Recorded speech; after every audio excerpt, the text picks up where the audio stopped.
Great. Well, this is a small select circle, isn't it? Great. Should I stand when I talk? That's what I told the actor. Stand when. No, I'll sit. Okay. So I'm May Zieglin May, the artistic director of Brookside Repertory Theater, and so welcome. You are the first audience to hear these pieces, and welcome. So these are fast-paced, raw material, short pieces. The plays are performed by actors with a courageous, very limited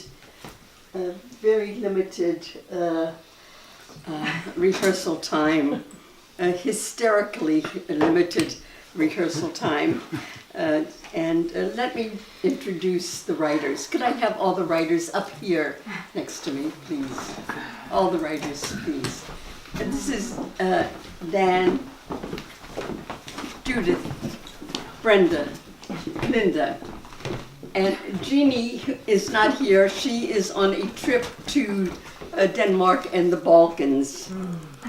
And these are the writers. And I'm very happy to be with them. Yay for the writers. Yay. Are we forfeiting a photo? No, this is our photo option. You can snap a photo really fast. Okay, hi. I'll stand with the writers. Smile. Hi, smile. Great. All right. Thank you, guys. Yes. Thank you. Okay. I usually forget to do that at the end of the play. And Yes, get that now, out of the and way I will early. introduce our fine actors. This is Jeff Prescott. Yay, Jeff. This is Juji Benson. This is Dennis McIntyre. This is Karen Klaber. And this is Michelle Delatre. Did I get it right? You got it right. And I want to introduce a special guest tonight. A great friend, actor, director, producer, Stan Spenger. Stan, who is also in a production of Lear. Stan, can you say where it is? It's in the BA Theater in Concord. And it's still running for the next 2 weeks, and I'm going to go next week. I didn't go last week because I had tickets to see Janis Joplin, and I know. Just for this performance. I had that for 2 months. Look at the time machine, man. You should have told us all because we would have gone back with you. Okay, anyway. I might have stayed. Okay, back to this evening. Okay, I started teaching, I know, but I love Stan. I actually started a lot of acting Shakespeare with Stan years and years ago, 30 years ago. And okay, so I'm going to go. So I don't know if you want to go with me next week. I don't know. Okay, I started teaching this writer's workshop at BART at lunch hour while I was working for the chief engineer. And there were people from the Metropolitan Transit District. Where is Brenda? There she is. And from the Bay Area, Dan's, what's your association? I forgot it. The Association of Bay Area Governments, which you are retiring from. Soon to be part of MTC. You don't work for them anymore, but you still work for them. I know. I know. He's not retiring. He's retired, but he's not retired. They keep calling him back. Okay. And I used to teach this workshop lunch hour, this was the craziest thing to do in that 1 hour, but I did it. And when I retired from BART, I still did it here, and elsewhere. And sometimes we had these readings at Mike Healy's house. Oh, and I want to say, Mike just published a book on Bart, and it's doing very, very well. He had 18 readings. How many readings in the Bay Area? 18. 8. Did I get the number right? And it was picked up by a columnist down in LA called Joe Matthews. If anybody ever seen him, and his column appears in the Chronicle on Sundays in Insight. And he did a very nice piece. And A nice he piece keyed on off you. of my book on the piece that he Great. did. Great. Congratulations. Great. Mike is an old. He was in theater a long time in L.A. and I worked with Mike at Bart. No, it's nonfiction. The Okay, book so is this nonfiction. About Bart. the stage reading, if you notice, is called Legend 33. This started way back when, and when it was Legend 1, and now this is the 33rd reading. Each session of the writer's workshop has goes for 8 or 10 weeks, and it ends in a reading somewhere. These are all original pieces, written with a lot of angst and sweat and blood and nervousness. Writers stay up at night and with a lot of, what shall I say, what? Teeth pulling, hair pulling, Bleeding. It's or called what? bleeding. Bleeding. In the journalism biz. And it's called I bleeder. finally get it out of them, and they submit a piece at the deadline. Do you know what it is? What deadlines are? Of course. Of course. And they get it, and they did it, and they do it, and it's great. So.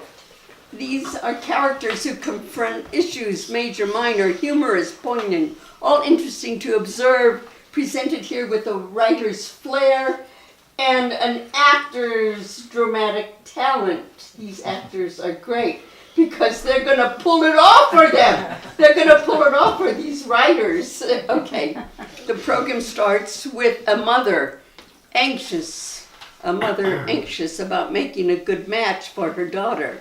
And some intrigue. The second piece is about an aging mother and her loving son being tested about caregiving arrangements and about a robot. And the third piece is about a woman, not quite a middle-aged woman, I hate that word, but a woman, a very energetic woman who is arguing with her mentor about taking the plunge of being a stand-up comic. And then there's a 10-minute intermission where there's food on the table and more food, and there are 3 more plays. I was told not to talk about these plays until after intermission, but I'll talk about them again because I don't want to get up here again. But these 3 plays, the first play is a play about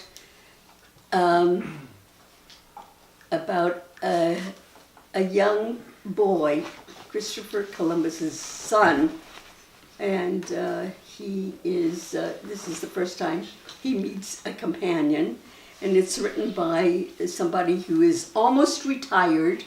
He's working on a young adult novel, and it takes years to work on a book and a novel and get it to fruition. I don't know if you watch the Tonys or the Academy, but it takes years to do a full-blown thing.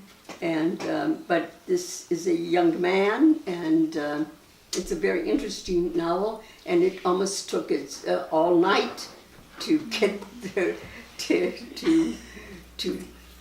do this little piece here. The bastard son. What? The bastard son of It's, Columbus. yes, thank you. Yes, this is the bastard son of Christopher Columbus.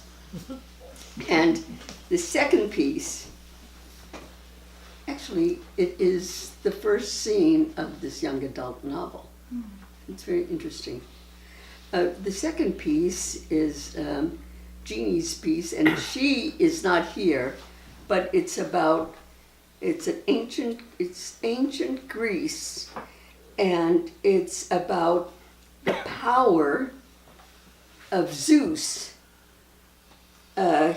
It's played out as Zeus, this powerful man who's running a kingdom through sexism, and he gets his overblown ego and his overblown autocracy, and how he hates to have his ego punctured.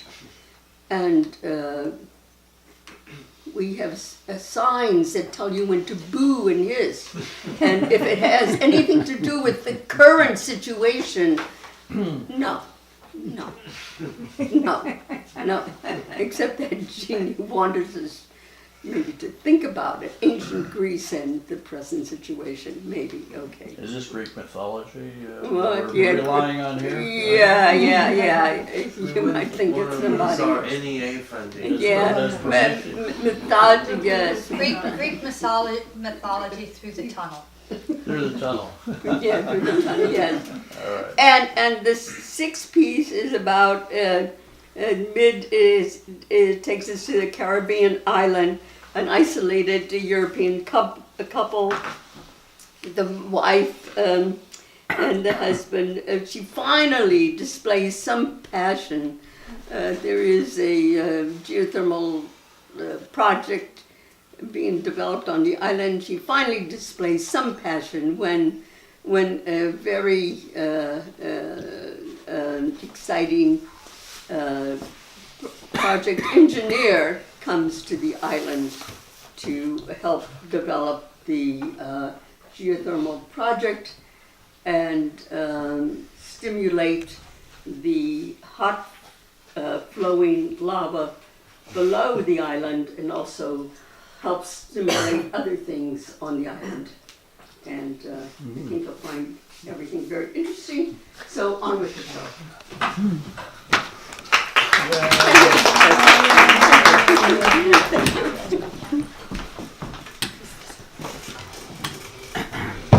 I need your hand.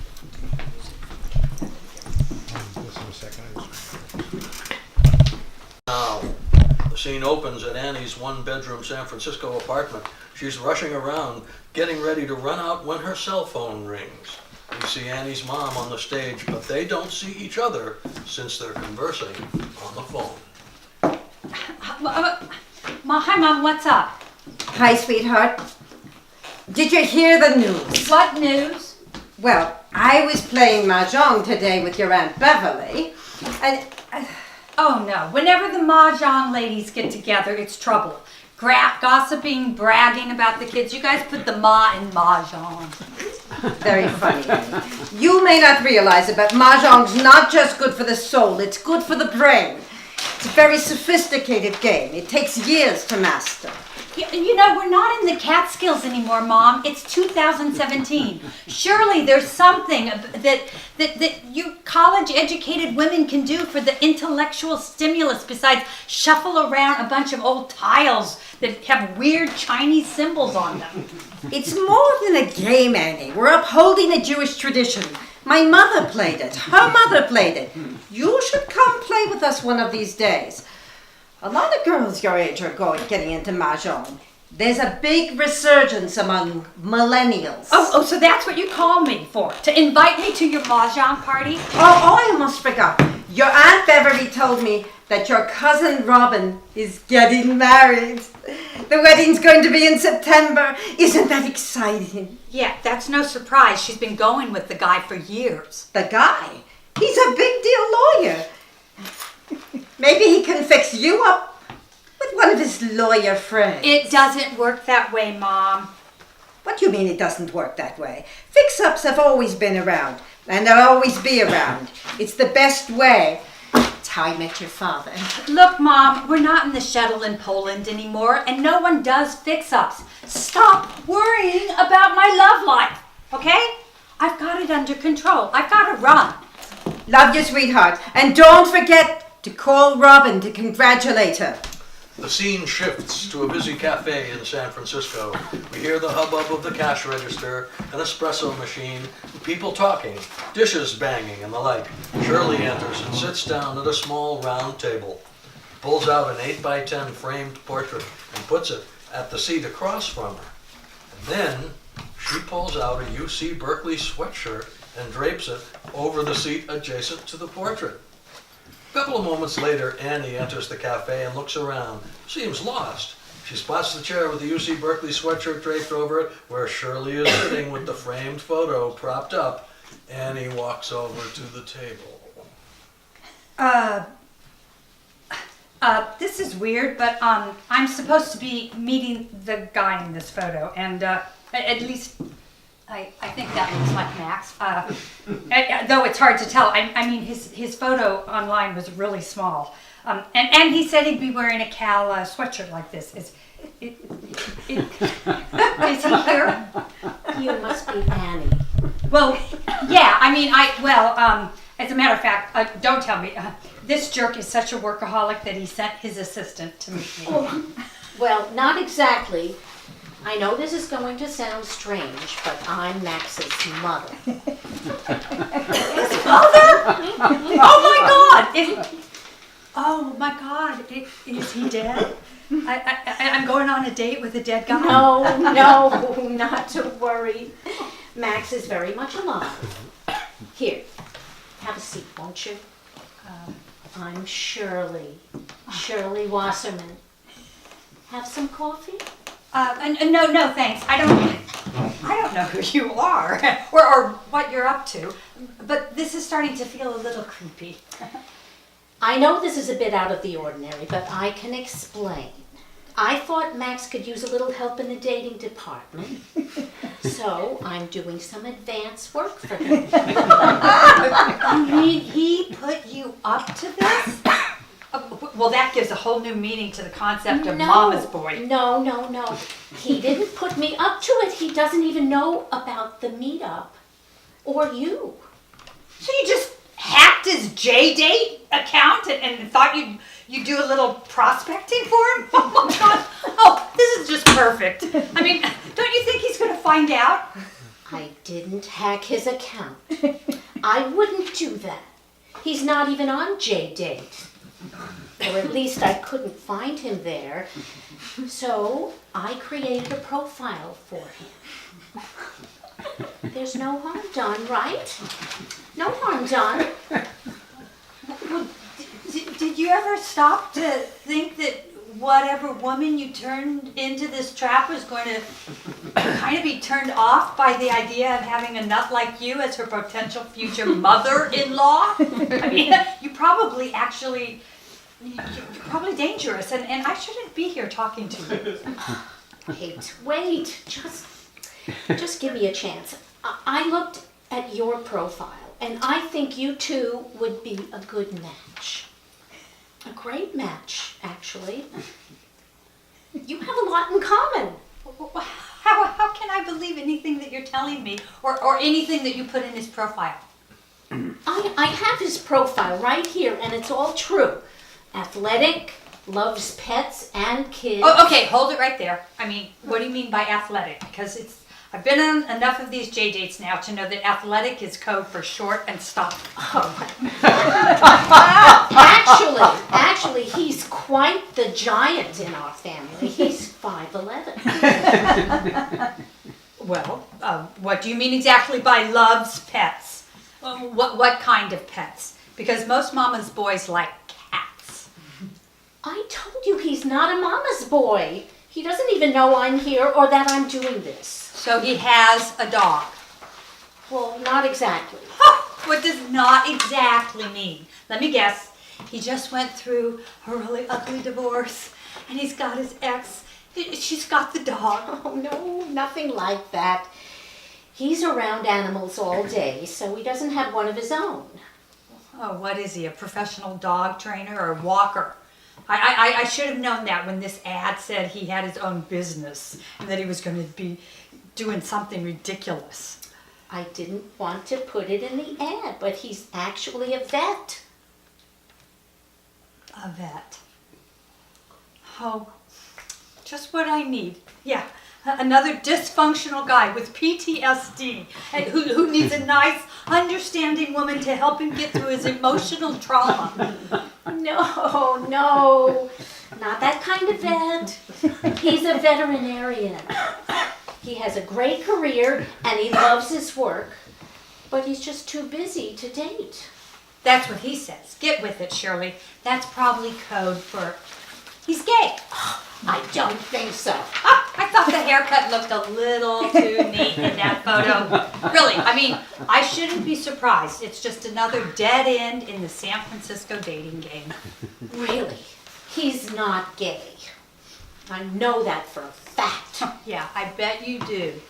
You probably hang out in the closet in his bedroom just to check it out. Okay, I don't blame you for thinking that, but trust me, he's not gay. Look, just give Max one try. If you don't like him, fine. You never have to see him again. Well, how's that going to happen since he doesn't even go on J-Date? And besides, I have dated enough mama's boys, cheapskates and workaholics. I just want a nice, normal, sweet guy who makes a decent living and isn't hideous or isn't, and please, just a couple inches taller than me. Wants to start a family and who I can bring home to meet the family without making excuses for him. Is that too much to ask for? Shirley starts to put the photo away that was on the table and also folds up the sweatshirt and puts it away. As a matter of fact, Max is coming here to meet me for lunch in 5 minutes or so. I'll just say that the cafe was crowded, which it was, and I asked if I could share your table, and here we are. Look, Shirley Wasserman, or whoever you are, two can play this game. There's more to the woman that you saw on J-Date that meets the eye.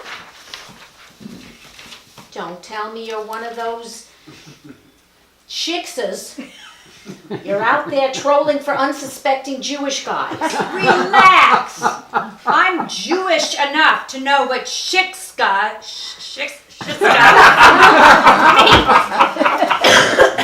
And I'm not one. So what's the problem? I'm a writer. You might have heard of me. Stephanie Rubin's my name. My byline. And I'm doing a magazine piece on online dating. I've been going on 2 coffee dates a day for the past week and a half. So that makes you or your weird son date number 20 for me. So does that mean you don't want to meet Max? Are you kidding? I wouldn't miss it for all the world. I'm going to compare J-Date to OkCupid and Match.com.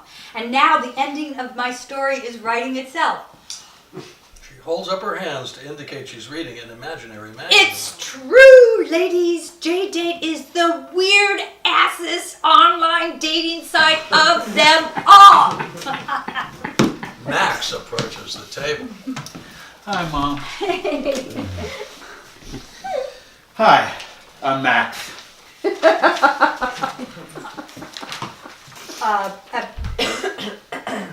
don't get it. You're Max. All day, every day. I just mean you look, well, different from your photo. What photo? Oh, your mom was just, she was showing me your photo on her cell phone. Right, Shirley? Right. She right. does like to brag. And you're... Oh, I'm so sorry. I'm Annie. Well, actually, professionally, I'm Stephanie, and Anne is my middle name. So my friends call me Annie. nice to meet you, Stephanie Annie.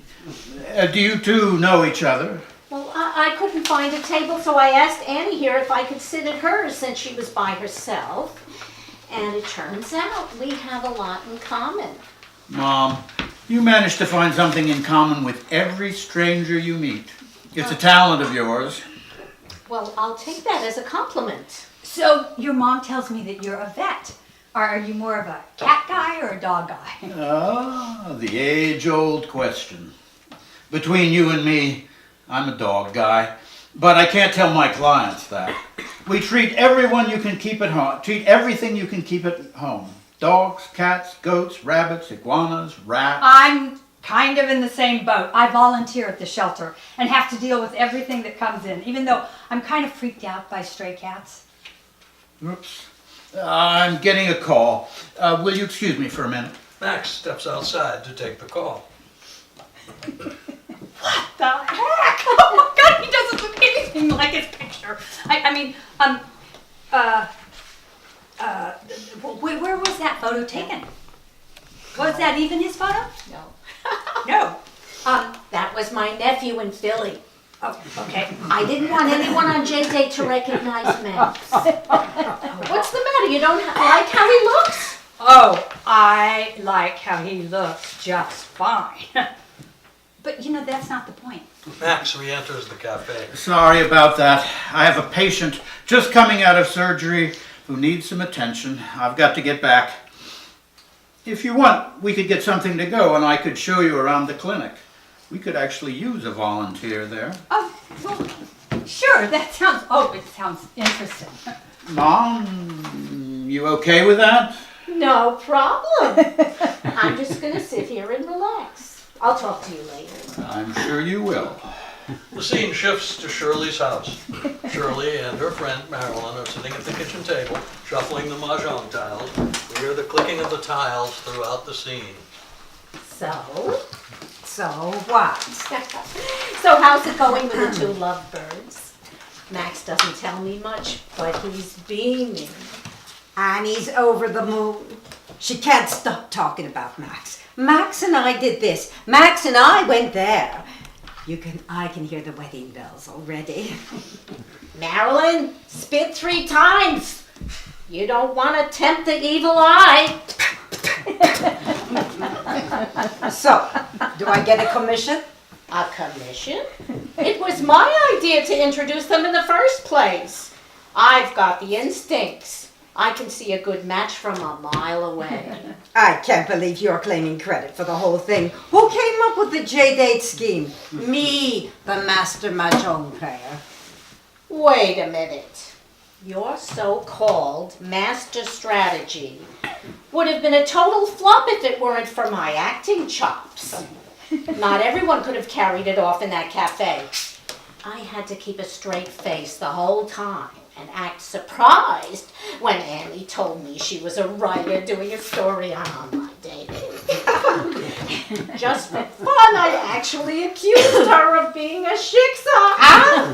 It just came to me. All those years of improv exercises finally paid off. With your chutzpah and my strategies, we should go into the matchmaking business together. Matchmaker, matchmaker, make me a match. Find me a find, catch me a catch. Stop, you're making me pee in my pants. The most hilarious thing is how Max and Annie think it's so cute that their two moms are getting along so well. They think I just invited you to join my mahjong group last month. We can never let them find out that it's the other way around. That the mahjong group came first and their matchup came second. That's a secret going with me to my grave, along with my mahjong tiles. See.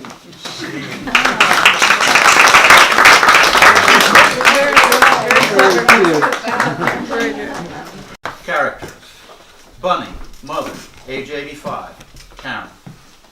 Jack, son, chief owner of Jack's Joint downtown, Dennis. Stella, caregiver, 25, Gigi. Oh, I'm sorry. Michelle, got it back. Robin, robot, 6 months. Also, oh, they're not the same. For some reason I thought they were played by the same character. My mistake. Okay.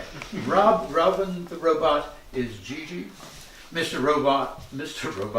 Robinson, Robin's programmer is me, age 50.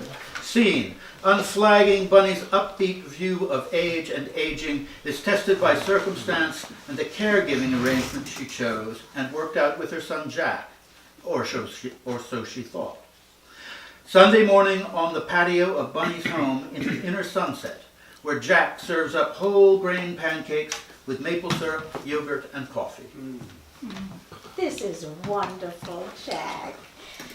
Steaming coffee, keeping it hot in the old Aladdin thermos. Oh, why, you're as smart as Stella. I gave her the whole thermos idea in the first place. Maybe, but on this bright day, it feels so good to sing her praises.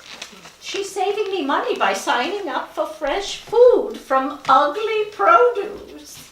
Oh, that sounds like the signs I see posted on the street poles. That said, "We buy ugly houses." I don't No, no, it's a cardboard box, delivered. You're full of imperfect vegetables, fruit too, all organic. I know, I'm just messing with you. My salad customers want fully fresh frisee, though, not the curly endive that's willing to wilt. It's Snobs. They're giving you gray hair on your temples. Anyway, I spend less and get more now. It's brain food. Stella keeps me nearly as sound as someone your age, with stuff from the box. And while she washes it, I sit and we talk. That's just what I want to do with you this morning. Talk. Suddenly you're so serious. Is it about me or is it about you? Have you met someone? I should be so lucky. No, I haven't. It's about you. You may not be able to keep Stella. Stella! Stella is my Gibraltar. What are you talking about? I just said she's as good as you. Better. Except for your pancakes. I have less numbness in my feet and they don't burn like hell. I drink more. Don't worry. Water, not wine. And I go easy on the maple syrup. Old is hard, but less so with Stella. She's great. Well, she labels leftovers in the fridge. And she organizes the kitchen and fills my pills. And gets me commissions for my watercolors. Why, of course I'm keeping Stella, unless she has another idea. Do you know something I don't? No, but caregiver cutbacks are coming. It's inevitable. Wet blanket. There's always something that can be done. I wouldn't have this spunk and optimism if I let my brain think like yours. Look what we have together. This home, each other, our smarts, and ourselves. No doubt, Stella is a treasure. But when her costs go up, we can't afford her. And I won't be able to afford to be the one that replaces her. So I'm needed downtown, and I couldn't get here for you. Oh, hogwash. But I never expected you to, even though other mothers would. I don't want to have to replace her, but no one's indispensable, not even Stella. It's a relief to hear you say that. Well, it's easy. No cutbacks are here yet. Time is our friend. And it marches on, which is what my business is doing now, and it's hard to keep up. Well, too much can help two of us. Do you enjoy the food part anymore? The food. Still my true love. Creating combinations in my dreams, hiring strapping young waiters to serve them. But we do it for so many, and as many as the sidewalk has pedestrians. Well, how do you fit them inside? I don't. We not only sit down, we do takeout and hire extra help just to take the phone orders. So now the kitchen's overworked and needs more space and hands. Or more efficient use of the space and hands you already have. Yeah, I need Stella. No! Don't even think of it. What's next?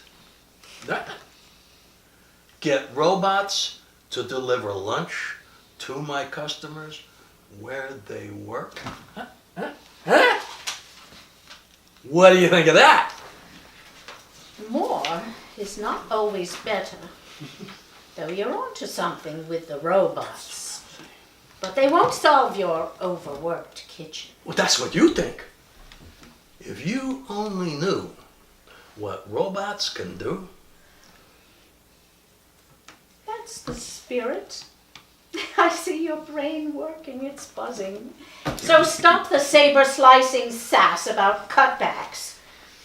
At least till you think of a better idea than threatening to take away Stella. Stella Andrews. Oh, I love being talked about. I'm sorry I let myself in. Oh, hi. Stella! Your ears must be on fire if you heard this. Have some coffee and pancakes. Oh, hello, Mr. Jack. It smells yum. I'll just help myself if that's all right. That's fine. Mom's crowed all morning about your help. Even selling her paintings? Oh, I love Miss Bunny's paintings. They sell themselves. I just help place them in the right hands. Oh, I've just been to the coffee shop. It's finished. Stirring on Irving, they call it. I like the name. I showed the new owner the 9th Avenue street scene with the bold colors. She loves it and invites you to put it up and any others, if you want, as soon as next month. Exposure. Stella, that's great. And the sooner the better to get my stuff out there. So, in here Jack and I are shaking things up as you heard when you came in. Yes, I did. Do you agree with him about budget cutbacks where you work? So far, it's all talk and no action. I hope to keep my job there by day. I was just accepted to nursing school at night. Oh my God, you are a pistol! And Congratulations. meanwhile, we have to budget like Stella's boss will, but for us, it comes sooner, not later. We already started, at your word, cutbacks. I have 3 wishes. To keep Stella, keep my home, and not sell it just to afford to move someplace where Jack might forget me. My neighbor moved like that and she likes it, and the food, the gatherings, feeling safe. Good for her. It's not for me though, I prefer here. Either with Stella, a Stella replacement, or with Jack in one of his robots. Jack and Stella exit. Robin enters. 6 months later, Bunny's patio. Bunny's robot, Robin, carries a food tray. She is the shape and size of Bunny. Miss Bunny, I know my servings didn't go well the first time, but Mr. Robinson has equipped me with more agility now. Well, you're doing fine by me. I'm happy just hearing the squawks of gulls and watching you. My time is your time. I wouldn't think of taking your time. I am here to give you time for you to enjoy painting. Ah, so you know about me. I want you to tell me about you once you put down that tray. Feel free to linger. Here is your tray with your sandwich and your drink.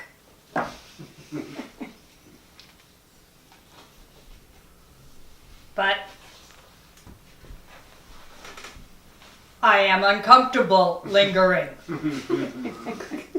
Don't be shy. I would like you to, regardless of who programmed you. Why do you think I am able to follow the instructions from Mr. Robinson from you if they're in conflict with each other? Because you have an override setting you can use. I am set to override what you say by how Mr. Robinson programmed me. It's policy. Please, don't be annoyed. I'm not. I'm still in the intrigued stage. Me too. Maybe we'll work something out together after all. Yes, after all. So please have a seat. First, let me ask you this. What does the word maybe mean to you? Maybe. Maybe means to be in between yes and no. For example, were I to ask you if you would want me to remove laundry from the dryer and you answer maybe, it would mean you are not sure the laundry is dry yet. Ah, then I must remember to instruct you if I want certain clothes removed from the dryer earlier than others. No need. The dryer was merely an example. Mr. Robinson has equipped me with everything I need to do your laundry in the same detailed way he equipped me to care for you. The laundry is not dry yet, but will be soon. Thank you. What does the word no mean to you? No means no. And if I ask you to do something in conflict with how Mr. Robinson equipped you to help me, how will you respond? With my default setting, which is to follow Mr. Robinson's programming. Robin, are you caring for me or for him? For you, to be sure. I'm not sure. If, for example, I'm having a bad leg cramp and ask you to bring the medication to relax my muscles, will you bring it? If Mr. Robinson programmed me to. And if he didn't? The answer is no, Mrs. Bunny. That will be all for now, Robin. Surely the dryer is finishing up. Robin exits. Jack enters. The next morning, on Bunny's patio, she and Jack are alone. Jack, are your lunch deliveries going okay? Oh, as well as can be expected. For prototypes, that's all we can afford so far. How's Robin doing? That's why I texted you. It's about Robin's override. She overrides me. The same with our robots. It's policy. Mr. Robinson's policy? The manufacturer is pretty sure. If we're paying for robots, they need to do what we ask them to. Not if you ask one to cross 9th Avenue at Irving at noon. I didn't. Well, I know, but you get my drift, though. But you don't get mine. Look, downtown, I want our bots to override us. Let's say we send one to the new Transbay Transit Center, but temporary construction work blocks the bot's path. Your order's delivered, but only if the bot knows how to get around the construction. They are programmed for change. Robin told me she wouldn't bring my medication for muscle cramps if my legs were cramping unless she was programmed to bring it. Your prescription needs to say, or take as needed. Well, I already checked my bottle and it says, or take as needed. Well then, Robin would bring you the muscle relaxer. Mom, you are way overthinking this. I want you to get Mr. Robinson over here. He's overthinking us, and the manufacturers are overthinking him. Did you trust only yourself, or not the manufacturers, or the programmers, or... I have to trust someone. I'm my best bet. Mom, it's why we pay for the bots, to trust us, to trust them to help us. Next day, Bunny's patio. Mr. Robinson enters. Thanks for coming over, Mr. Robinson. Oh, you're quite welcome. How can I help? By becoming Stella. Very funny, but not far from the mark. Really, I was joking. Do you know our Stella? We've met. How's that? Her nursing school's robot internship program is at the agent that hired me. Stella's in it. Stella's interning in robots? She needs to know all sides of nursing, and bots are now one of them. Mr. Robinson, what is the relationship between robot manufacturers, your agency, and the programmers who program robots? Complicated. Seriously, Guy. Seriously, Guy. Jack, if there is anyone who can program robots the way I want, it's Stella. Let's at least get on the list to get one of her bots. See, End of scene.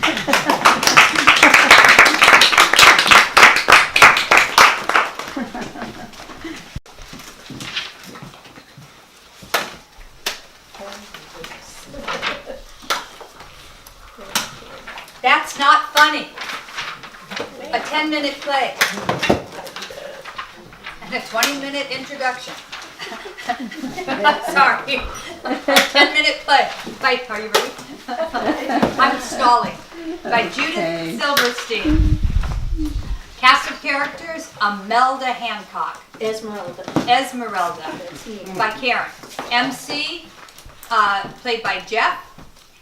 Male heckler, played by Dennis. Female heckler, played by Michelle. And Professor Anastasia Goldberg, played by Michelle. And stage directions and audience instructions. You must do as these cards tell you to when they tell you to. That's the wrong play. Stage, Wrong play. what play are you doing? That's for the Greek play. Yeah, later. I just got given that job today. I know. Sorry. I'm really excited about it. Okay, are you ready? Scene, Professor Goldberg's office. Time, the present. The tiny, cluttered professor's office jammed with books and papers. Esmeralda is talking to her mentor, Professor Anastasia Goldberg, teacher of the playwriting workshop she's taking, and about the latest draft of her work. Why don't you take this long monologue about failure and introduce other characters to challenge the protagonist? Have her speech be interrupted by audience members, challenging her assumptions. Build to a crisis. There's no dramatic structure here. You're not taking the audience anywhere. I don't want to go anywhere. I just want to stay in my room. Why should the audience care about that? I don't think theater is my medium. I want to develop a stand-up comedy monologue to take to open mic nights. Maybe I should drop the class. Solo performance is something we can work on. I did David Edsall's workshop 4 times. A brilliant man. He completely transformed me. I'm not talking about a theater piece. Theater is too grandiose for me. I just want to talk to people, make them laugh. The laws of drama are universal. You can't escape. Stand-up comedy only looks spontaneous. I know that. I'm not that naive. But you're going to have to time it down to the millisecond. You think it's going to be easier. It's not. Takes up manuscript and puts it on the desk where they can both read from it. Let's take it from the top. We'll map out where you can introduce dramatic conflicts and bring it to life. Now, read. Only if you let me use the next session to develop an open mic monologue. Look, Esmeralda, this workshop is very hard to get into. Many students are waiting for your place. Stand-up comedy is a great art form, but we're developing repertory pieces here. You're just afraid I'm going to make jokes about Jewish mothers. Well, you know how racist and sexist I think that stereotype is. You've said so yourself. Are you threatening to kick me out of class? No, I'm just responding to your threatening me. I won't do this class unless I can use it for stand-up comedy. So, you're saying I'm a comedy terrorist. Very funny. Listen, Esmeralda, I'm not holding a place for you in this workshop for my ego's sake. I'm holding it because I think you have talent. I believe in you. You just need to stop sabotaging yourself. Scene 2. Setting. Thursday night is open mic night. Where Esmeralda is making her comedy debut.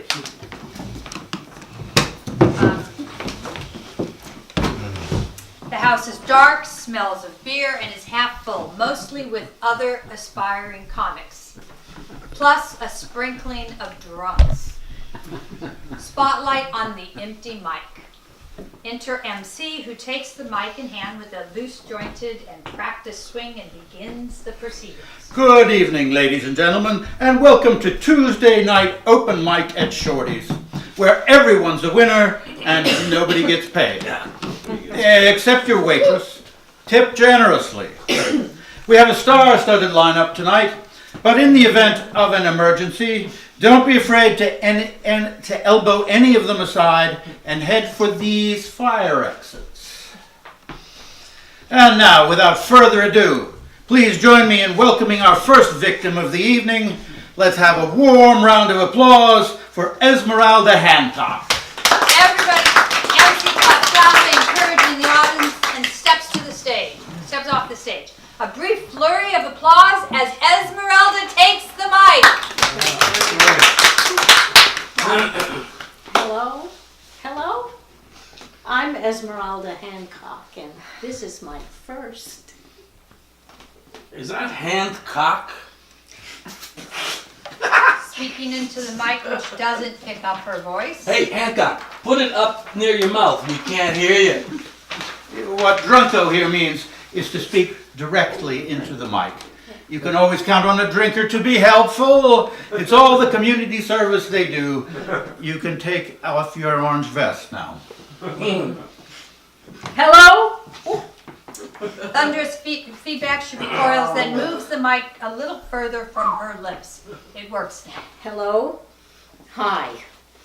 I'm Esmeralda Hancock. This is my first time doing this, so I figure it doesn't really matter how I do, right? Nobody but a serious cad critiques your performance when you're losing your virginity. After this, I'm fair game. But this is my special night. Only happens once. Unless you're a good liar, which I am. You look like you're still a virgin. Trembling, she rifles through her notes to find something fitting.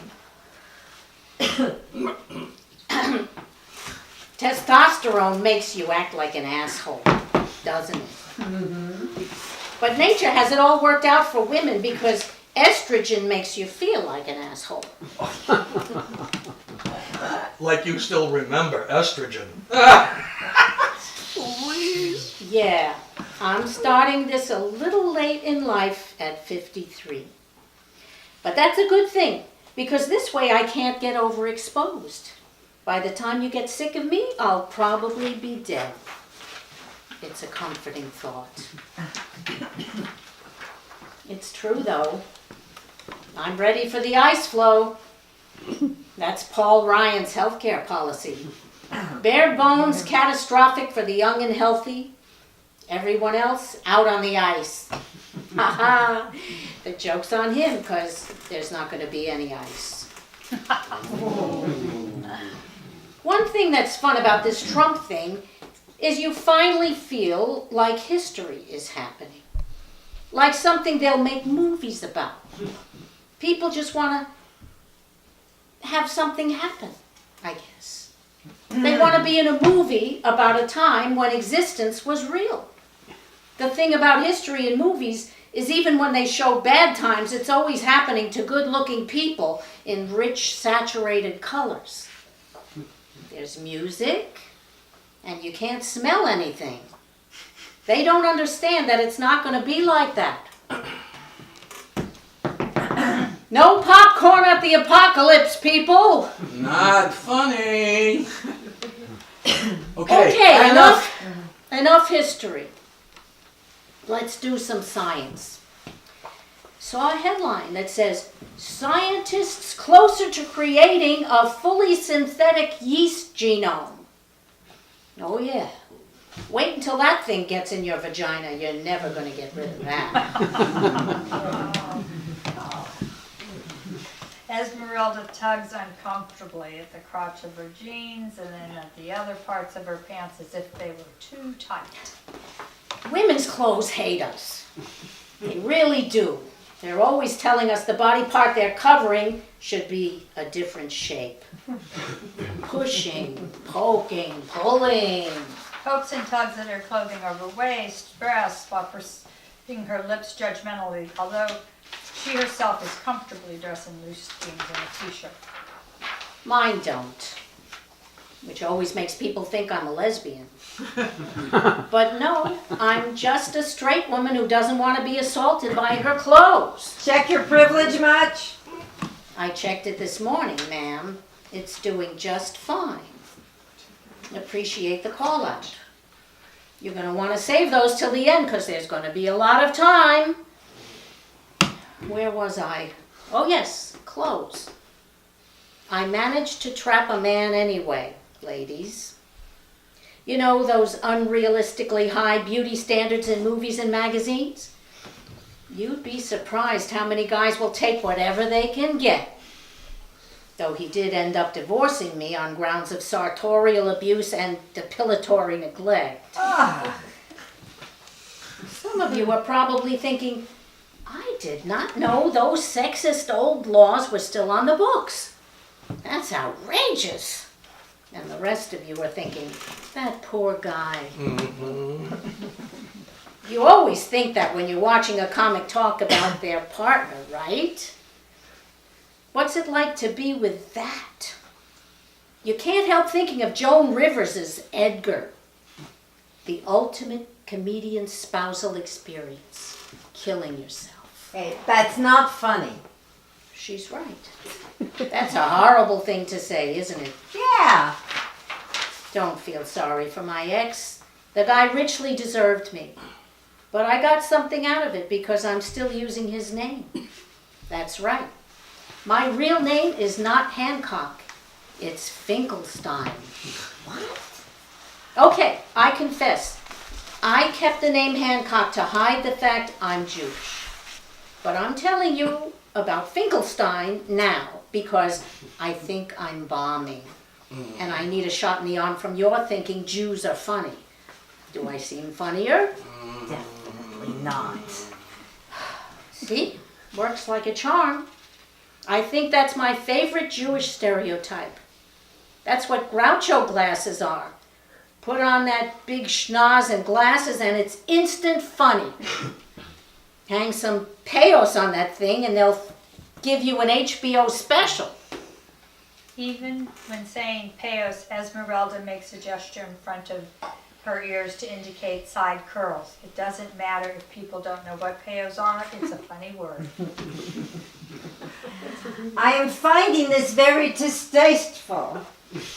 It's really unfair though, because all white people are funny. You know what we're funny about? History. White people and history are like blackout drunks after a bender. We don't remember shit. Takes a nasal, whiny, childish, oblivious tone, cross between stereotypes of a privileged young white woman and a gay white man with a bit of a lisp. This is a ripoff of, homage to Louis C.K.'s You Guys. Why is everybody so mad at us? Maybe because you just ran a bunch of people over with your car for 500 years. No, we didn't. We didn't do anything. You're so sensitive. I didn't do anything. Why do you want to take my statues down? Because slavery? I don't even do stuff like that anymore. Why do you have to be so angry? You're so sensitive. You just did something like that yesterday. No, I didn't. I don't know why you're afraid of minorities on the street. They should be afraid of us. MC gives Esmeralda the light, indicating that her time is up. Oh my gosh, my time is up. Thanks, everyone. I'm Esmeralda Finkelstein Hancock. Have a great night. Esmeralda steps off the stage, and as she walks past the table of the female help clerk, she rises, revealing herself to be Professor Goldberg. Professor Goldberg! Well done, rolling in the aisles. Was that you heckling? Oh, yeah, I thought there was a need for another character to challenge the protagonist. That's not funny.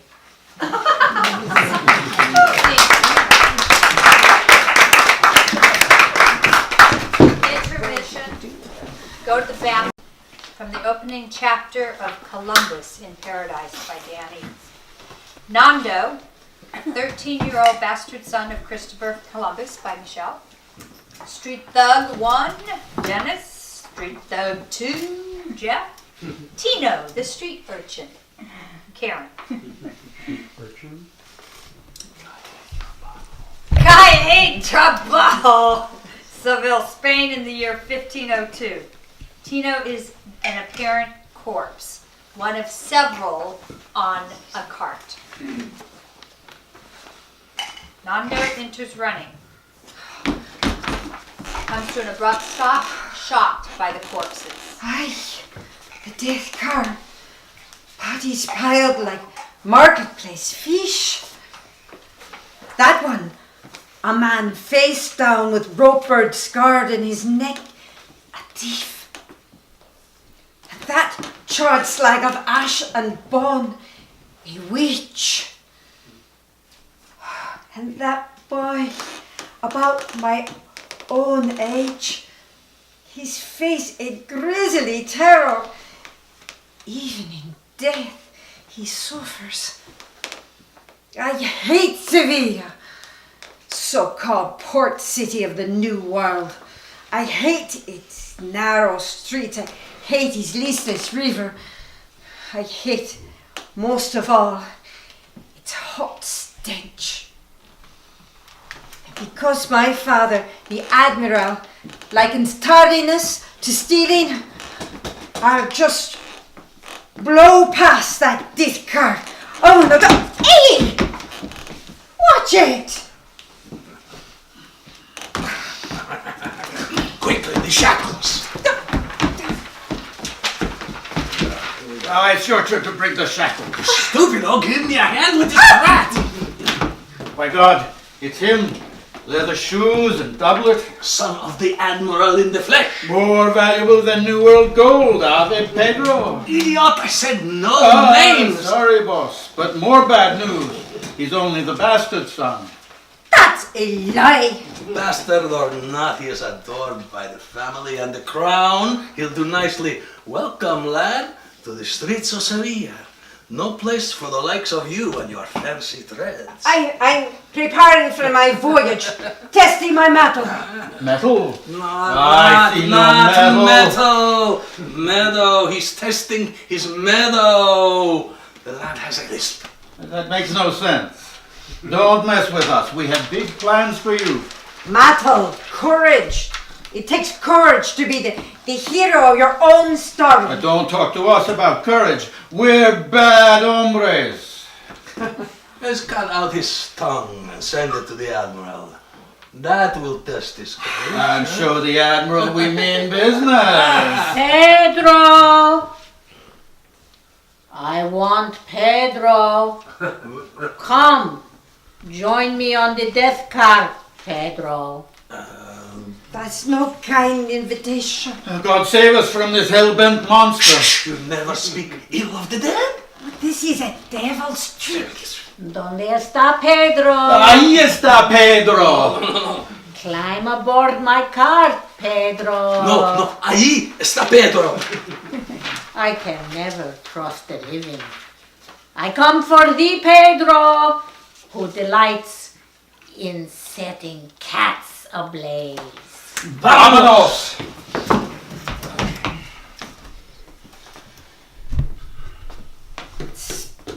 Speak, ghost. I'm no ghost. I knew that. I'm I'm a boy, just like you. Like me. Now with that grain sack shirt, it makes me itch just to look at you. Why hide yourself on the cart? As plain as day. I'm touring the city. Pardon me, but I see that your tour is leaving. Better catch it. Off you go. Adios, arrivederci, bye-bye, and be gone. Do something. Hit me, or kiss me, or... Is it dinero? I like dinero, especially when it comes from a silk purse.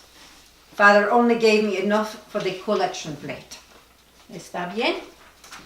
I have more important business to conduct with Nando. You know my name. I know all about you. On guard! Fencing with an invisible sword. He slashes Tino on Nando's chest with a Zorro-like flourish. Oh, he slashes a T on Nando's chest with Zorro-like flourish. White, bloody blade across his pants and holsters with the invisible sword. Your situation is dire, mi amigo. I'll summon the constable. Arturo? A friend of mine. All cool and comfortable in his favorite tavern.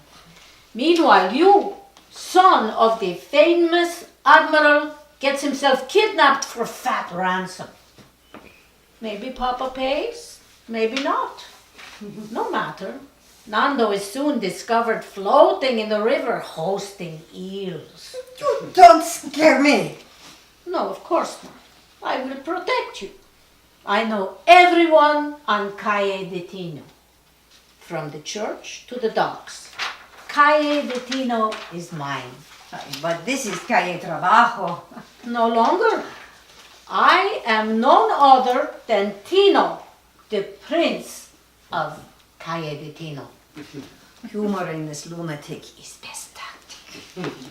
My prince. Oh, this is your lucky day. Prince Tino is generous to friends and infamous to enemies. You do have an air about you.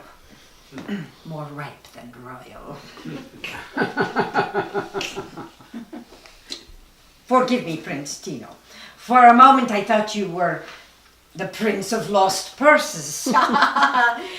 One question. Does the Admiral love you like a son? I don't answer questions like that. Word on the street says that you are the bastard son. That's a lie. The whole city knows. Lo siento. I hate Sevilla. A lucky son knows his own father. See? Father says ancient families begin with the bastard sons. A wise father knows his own son. You know about fathers and sons? I'm very observant. Word on the street says... No mas, no more. Words on this street.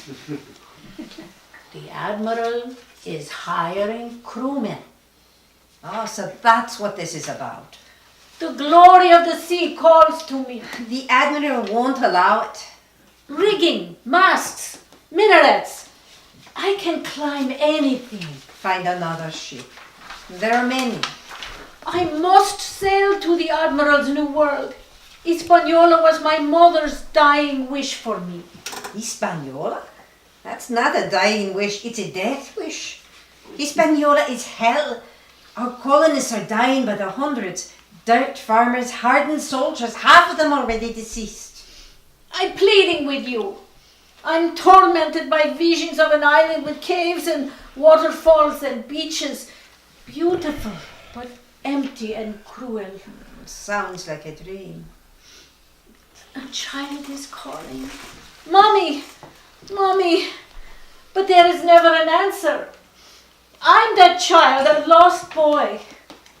Then I wake up in a panic and I can't breathe. It is only a dream. No, I really can't breathe. It's only a dream, Only a dream. I was 3 or 4. I can't even remember her name. She died in Sevilla across the river. I know the house is a very grand house with a small chapel and a garden with stone lions. So your mother was a domestic, a servant. Were you born in this house? I was born too young. Me too. I don't remember being born a bastard. Your story is compelling, but it needs a better ending. Would you be disappointed if I hired you instead of the Admiral? Adios, Sevilla. You have this authority? Queen Isabella just appointed me her royal assistant keeper of the fleet books. No. Amazing. It's very esteemed. I record costs and quantities. Food stores, tackle. Aye, provisions. Tino can count all the way to 1001. Beyond that, I charge a little extra. Can you add? Oh, I'm better at subtraction. Prince Tino at your service. Infamous to friends, generous to enemies. Shouldn't that be the other way? With Prince Tino, you get 3 for the price of 1 able-bodied seaman. Uno, Personal bodyguard, dos, tu amigo. Now, for our negotiation. que? Oh, my wages. Prince Tino does not work for free. A real prince doesn't work for wages. I'm just saying, 100 silver pesos, half the going rate. What is the son of the admiral paid? I don't answer questions like that. Tell your Prince Tino. 3,000 silver pesos paid by the queen herself. Ay, ay, ay, 3,000 silver pesos. So Nando is the queen's pet. Oh, all right. 200 silver pesos. And you give me something in return. I am your boss, your patron. You must follow my orders. Make your bed and clean your shoes? How foolish of me to negotiate in good faith. Nonetheless, I accept your generous offer of 500 silver pesos. And your respect. Respect and titles are important aboard the Admiral's ships. What is my title? Dogs and boys don't have titles. I must have a title. The assistant keeper of the fleet books. And that's a big demotion from the Prince of Cayeretino. This is true, but the wages are much better.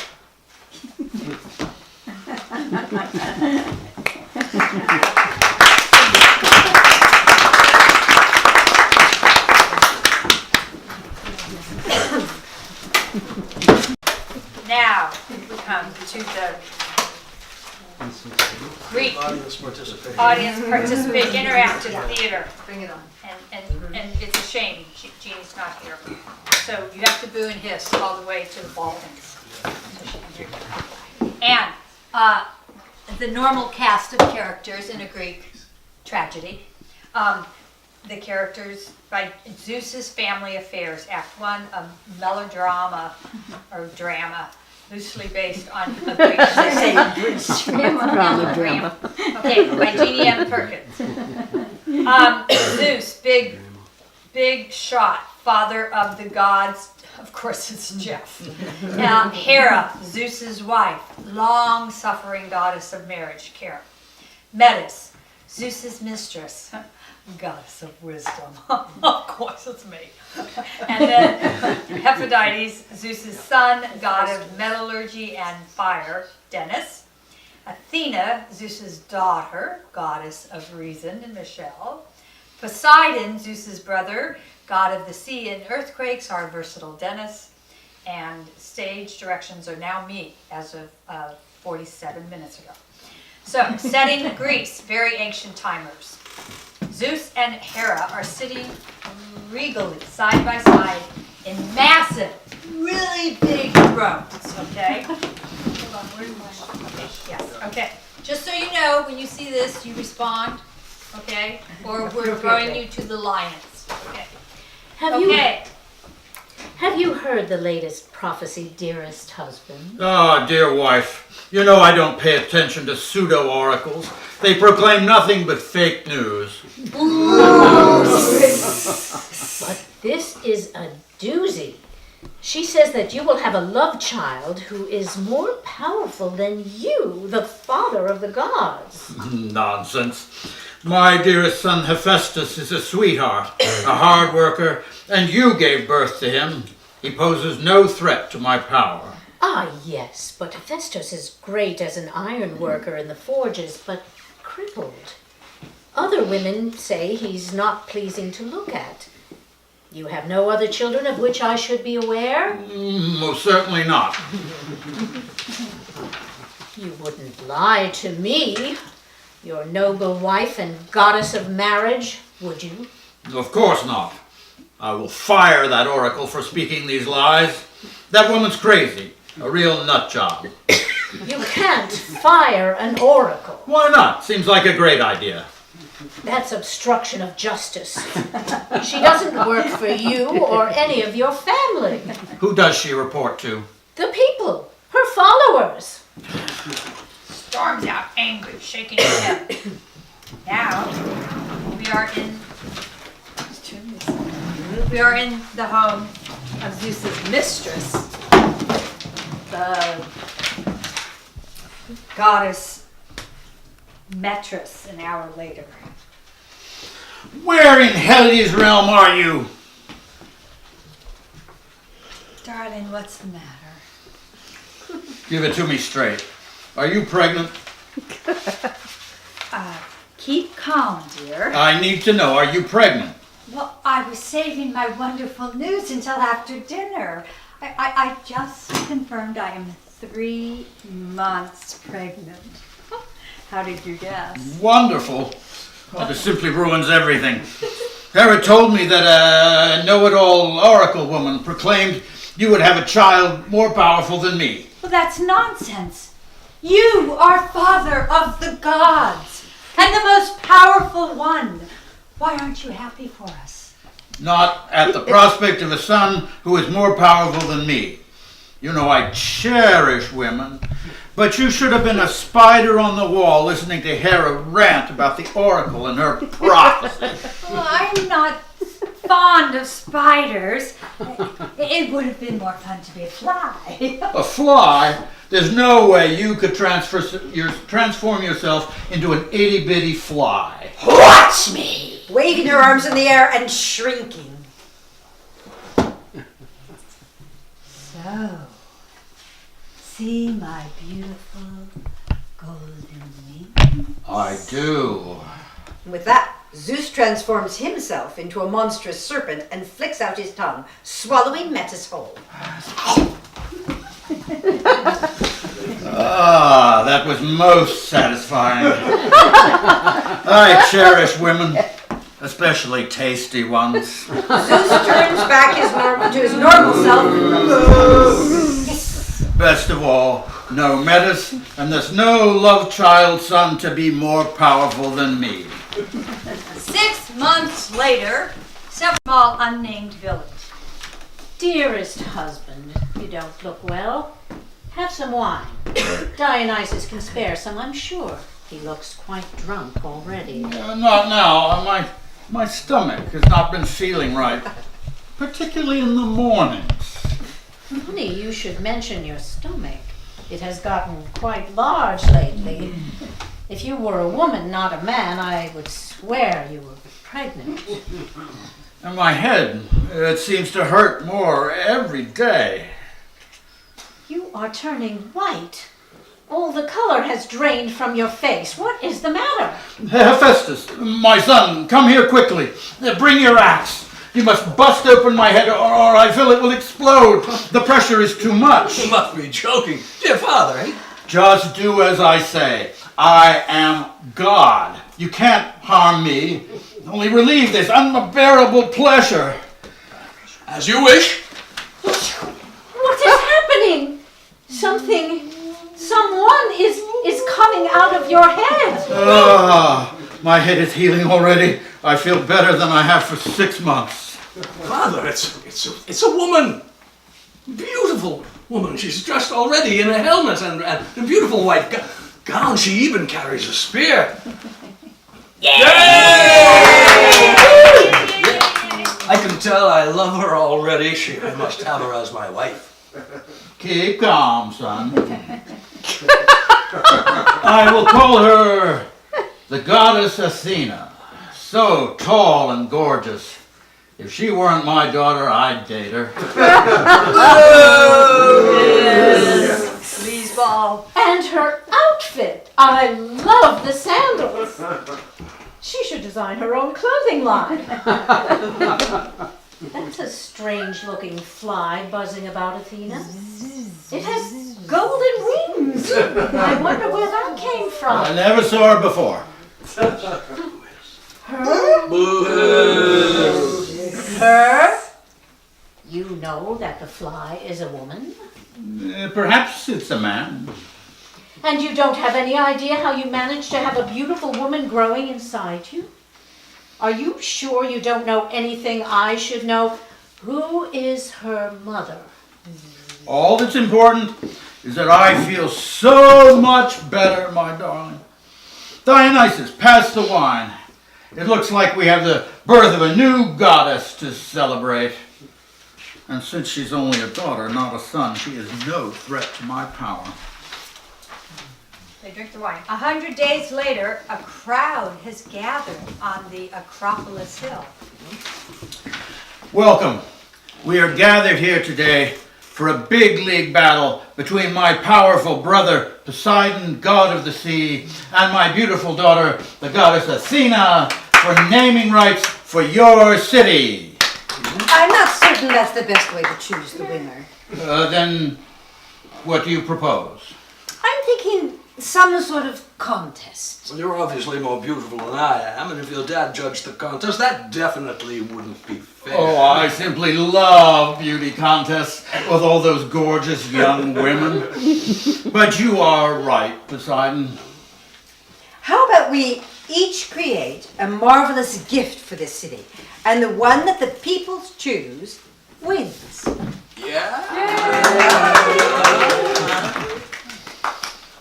And we could group them into neighborhoods so that each neighborhood can select an electoral representative based on the majority of votes, in that neighborhood. And then one of us with the most electoral representatives wins. Well, that's the most confusing and stupidest idea I've ever heard. What would the people think if one of us got the most electoral representatives and the other won the popular vote? Everyone would think that was unfair. Except for the person with the most electoral representatives and the people who voted for that person. As the goddess of reason, I must put my foot down and veto that outlandish proposal. You are being quite reasonable, Athena. Then it is settled. This, I am certain, is the most big league event in the history of the world, with the hugest crowd size. Let the contest begin.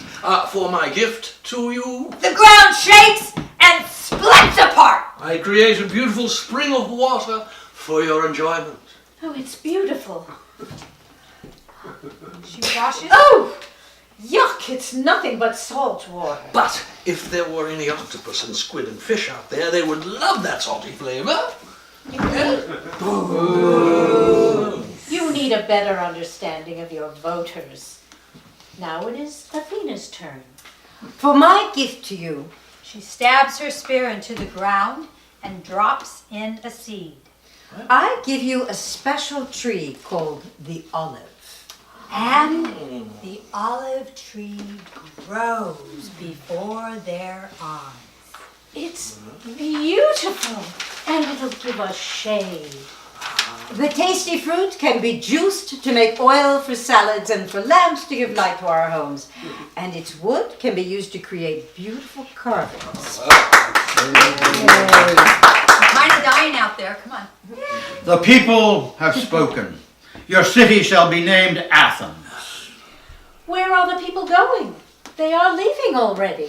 They have gone down to the big league temple being constructed for me in their city. It will be a huge, beautiful temple. Wait. They are taking the marble from my temple and rolling the pieces up the Acropolis Hill. They are building a new temple up here and dedicating it to Athena. It'll be more beautiful than yours. They're not even bothering to finish your temple. But I am the most powerful. But the people love me.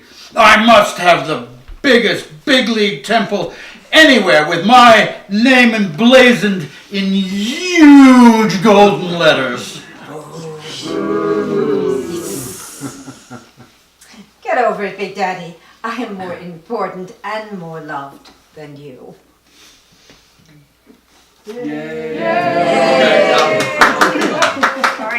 Dearest husband, I believe the oracle you called a nut job predicted that you would have a love child who grew to be more powerful than you. Athena, the goddess of reason, has triumphed. But she is only a woman. How did this happen? No god in history, and I say this with great surety, has been treated worse or more unfairly. End of act, to be continued.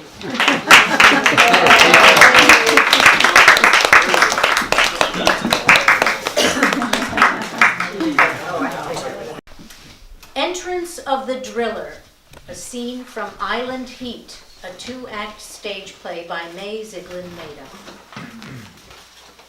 The characters: Evelyn Adams, 40 years old, German extraction, still retains her European style with her English favoring a British accent. Many years resident on the island, volunteers as a midwife. That's Michelle. Don Adams, 50 years old, Evelyn's husband, Canadian, resident on the island, also favors British style and accent. That's Dennis. Leontine, 25 years old, servant, native to the island, Gigi. And Hogan Harris, 45 years old, project engineer from New Zealand, heads of the geothermal energy resource development on the island. That's what he has. That's Jeff. Time and place. A Caribbean island in the mid-1980s. The play covers several months in the lives of Evelyn and Don Adams, a wealthy neo-colonialist couple with European and Canadian roots who settled on the island in the 1960s. While he maintains a pseudo-polite, British-like decorum, Don, the husband, has been carrying on a clandestine relationship with a native household servant, Leontine. The tables are turned in the marriage when Hogan Harris, project engineer from New Zealand, arrives to manage the drilling of the geothermal wells.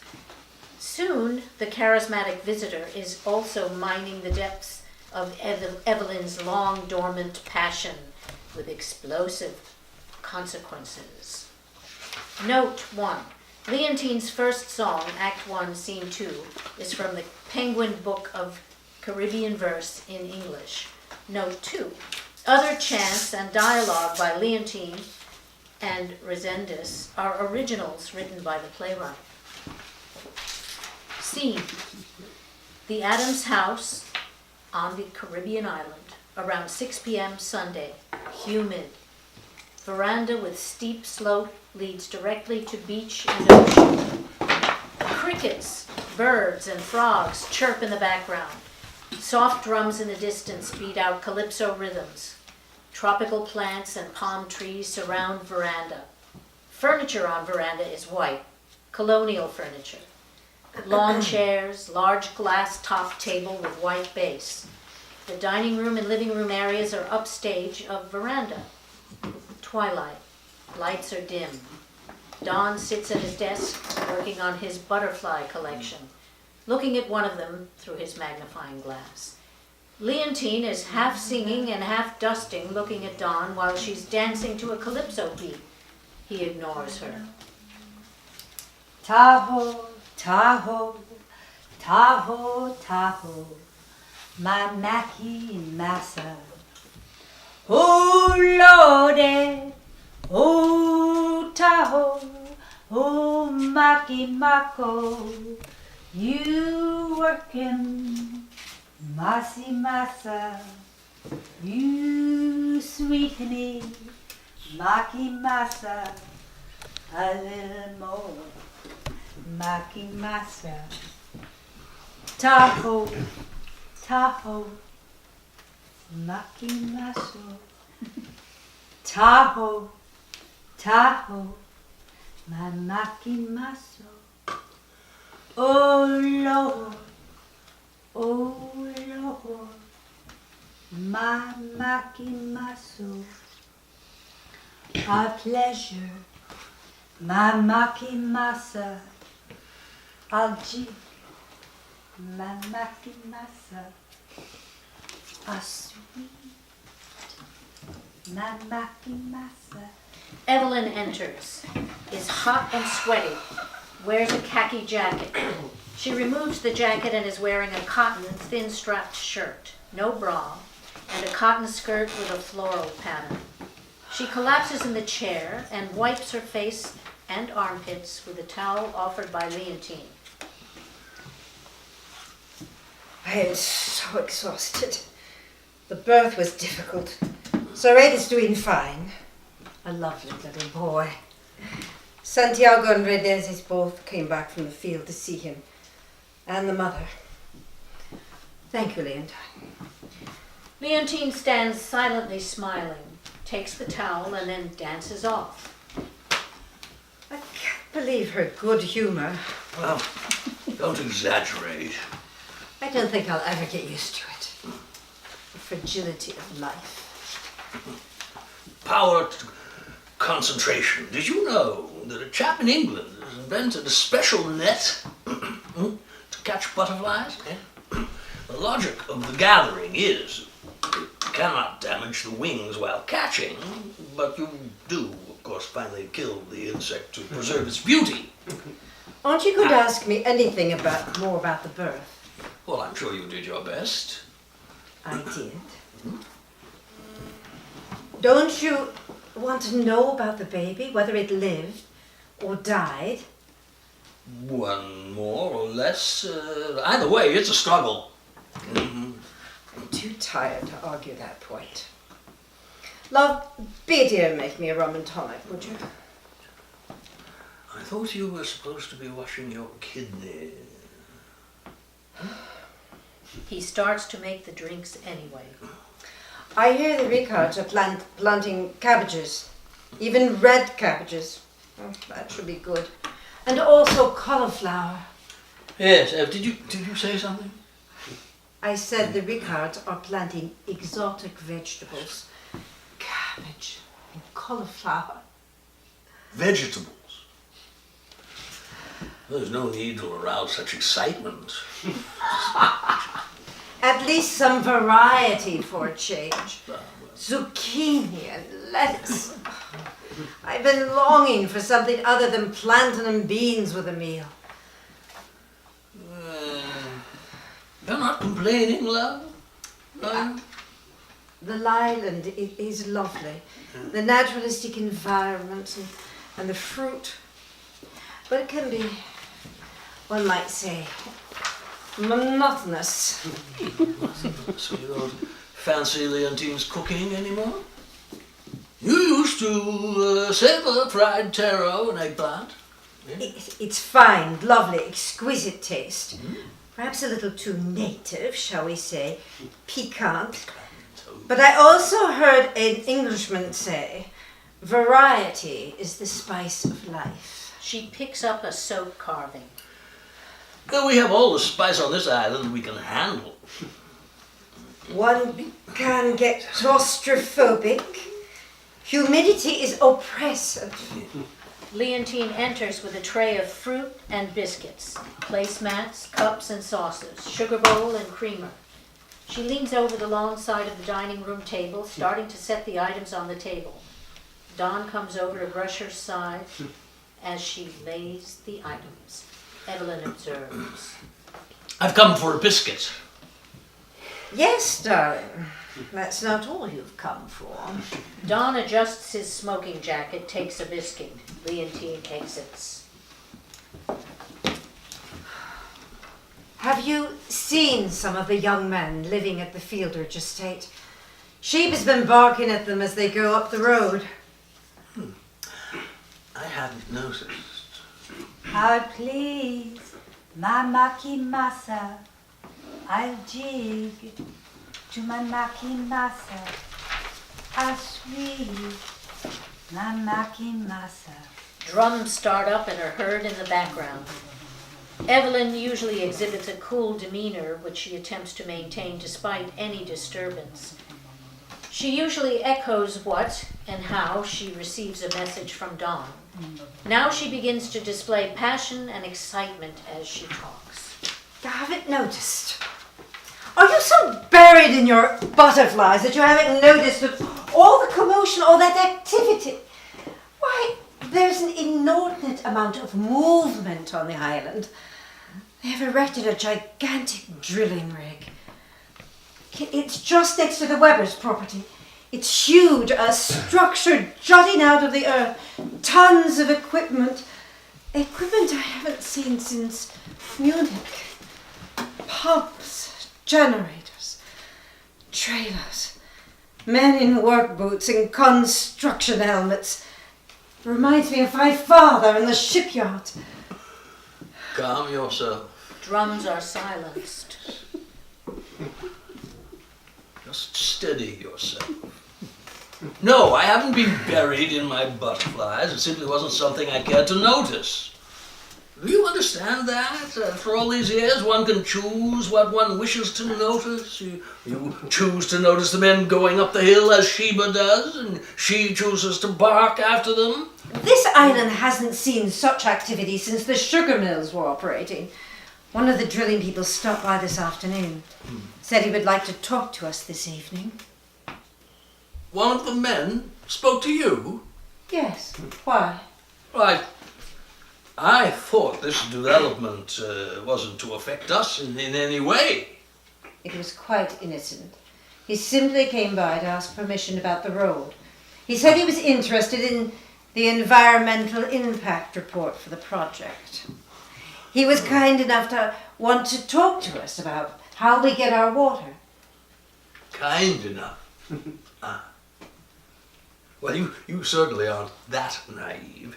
He's interested in inveigling his way into the good graces of the locals on the island. You're ascribing ulterior motives again. No, he was quite in earnest. Climbing. Charming. It seemed important. It might be important to this island, even to us personally. Though you do try to have us live in isolation, like splendid castaways. I told him to come and have a drink with us around 6-ish. Why didn't you tell me before? You know how I hate to have surprises sprung on me. The doorbell rings. Be your usual charming self. She kisses him on the way to answer the doorbell. Nice of you to come.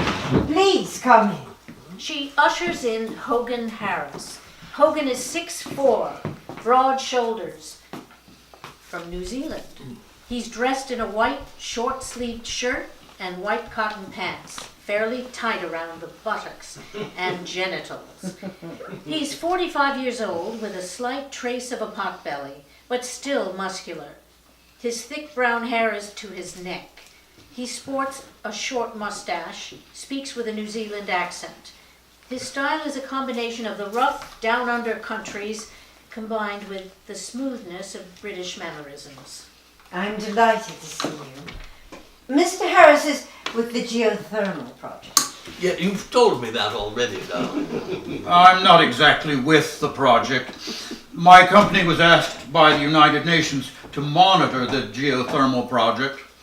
They had no one with technical experience on their staff. Fascinating how bureaucracies work. Isn't that so, darling? Bureaucracies don't work. It's precisely their mission, not to work. You're so right, Mr. Adams. Thank you. I send reports to alert the UN to a host of problems.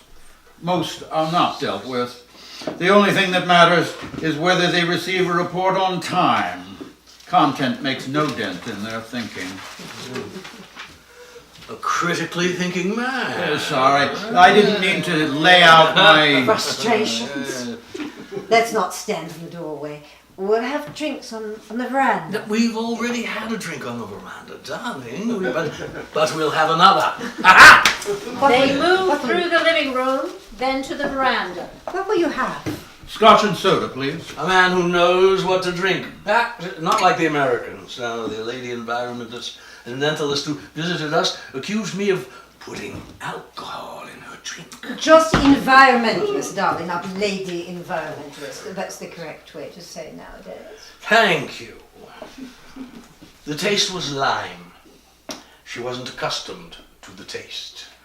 I'd like to discuss your water problems. An English couple were having trouble keeping their water supply up. They had some trouble with the natives. They'd rigged up a system of pipes. As a warning, one night, the natives cut the pipes.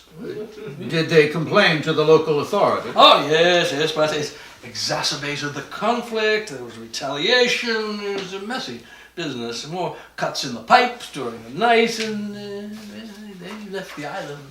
That's too bad. Yeah, they never knew who did it. Your life might be made unbearable. Even threatened. Mr. Harris, how are the Americans getting along with the Fieldridge estate? They're fine chaps, quiet, keep pretty much to themselves. I find it an opportunity to meet with the drill manager. Are not the Americans rather crude? Not really. I hear they don't eat any of the native food. Their company has flown in tons of meat. They only eat meat and potatoes. It's what they're used to. Weren't you just a moment ago complaining about the monotony of the island food? Are you yearning for some sauerbraten? The men are drillers. They need carbohydrates. Americans don't know how to integrate themselves into the country.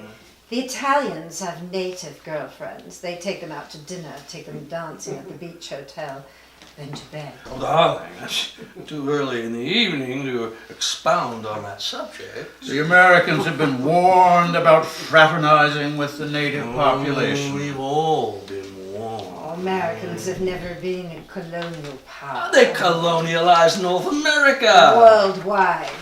Like the British, the French, the Italians. The drillers have wives and families. The Italians have wives and families. It's a different culture. Yes. A Latin culture. Yes, a culture that holds a different view of a woman's position. What is your view, Mr. Harris? I have a natural interest in people. What is your view, Mr. Harris?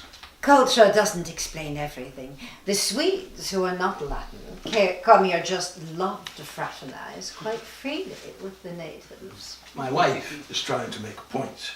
I've been through these discussions with her.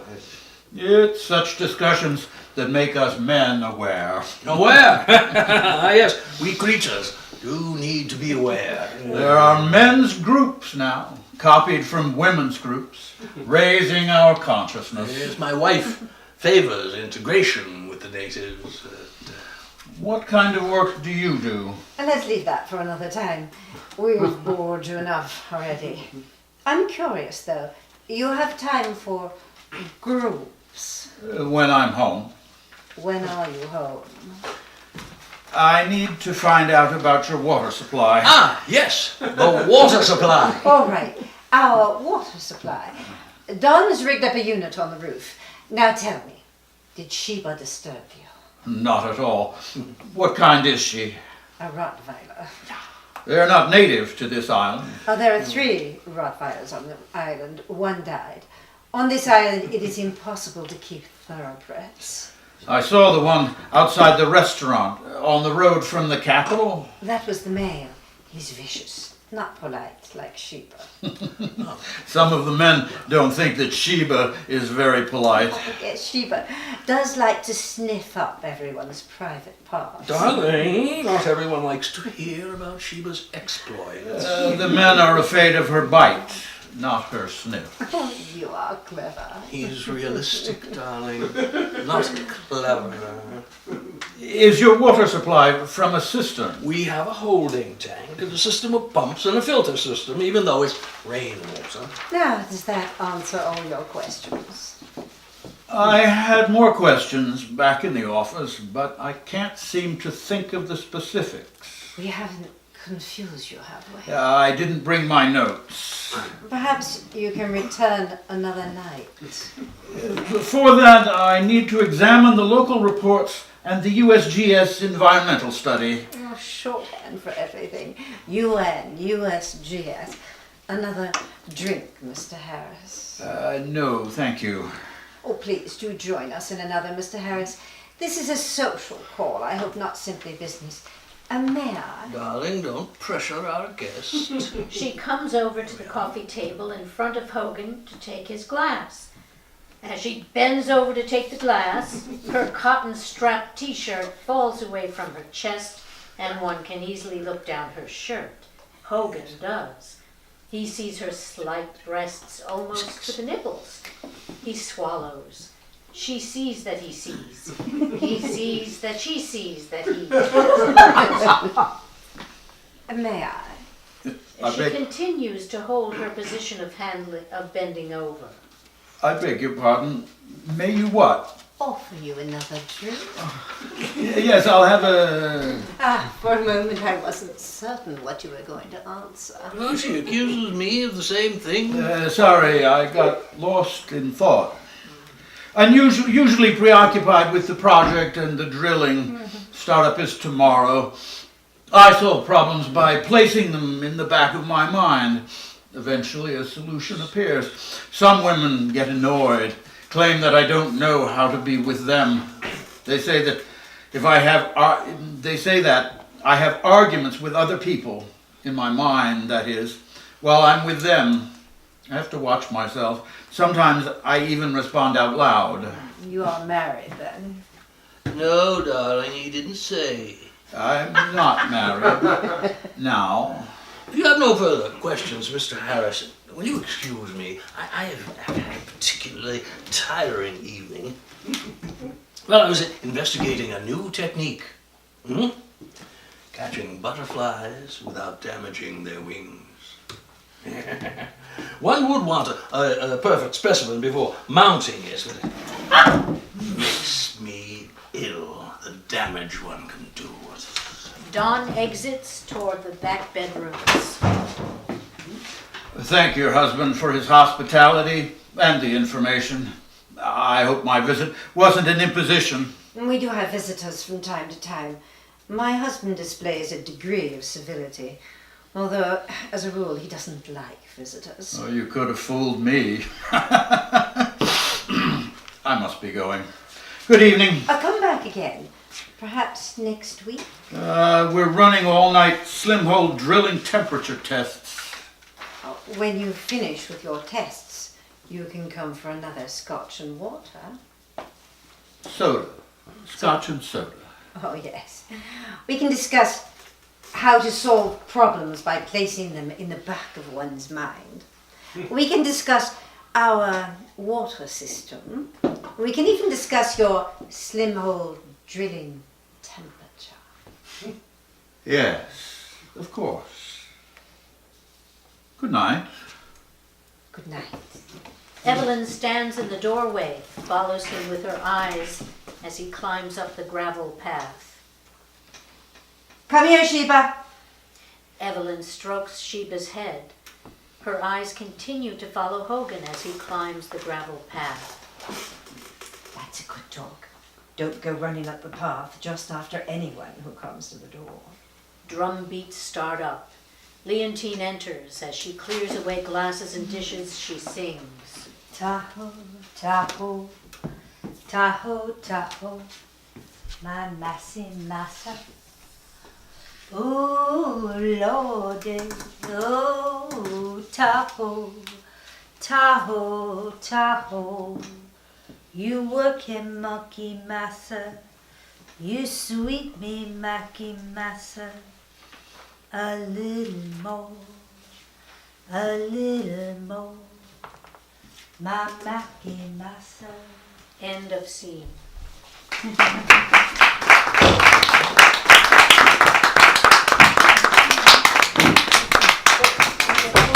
That's all she wrote. That's it. So how about a few minutes, let me take your arm, somebody's arm. Okay. Do you want a chair, miss?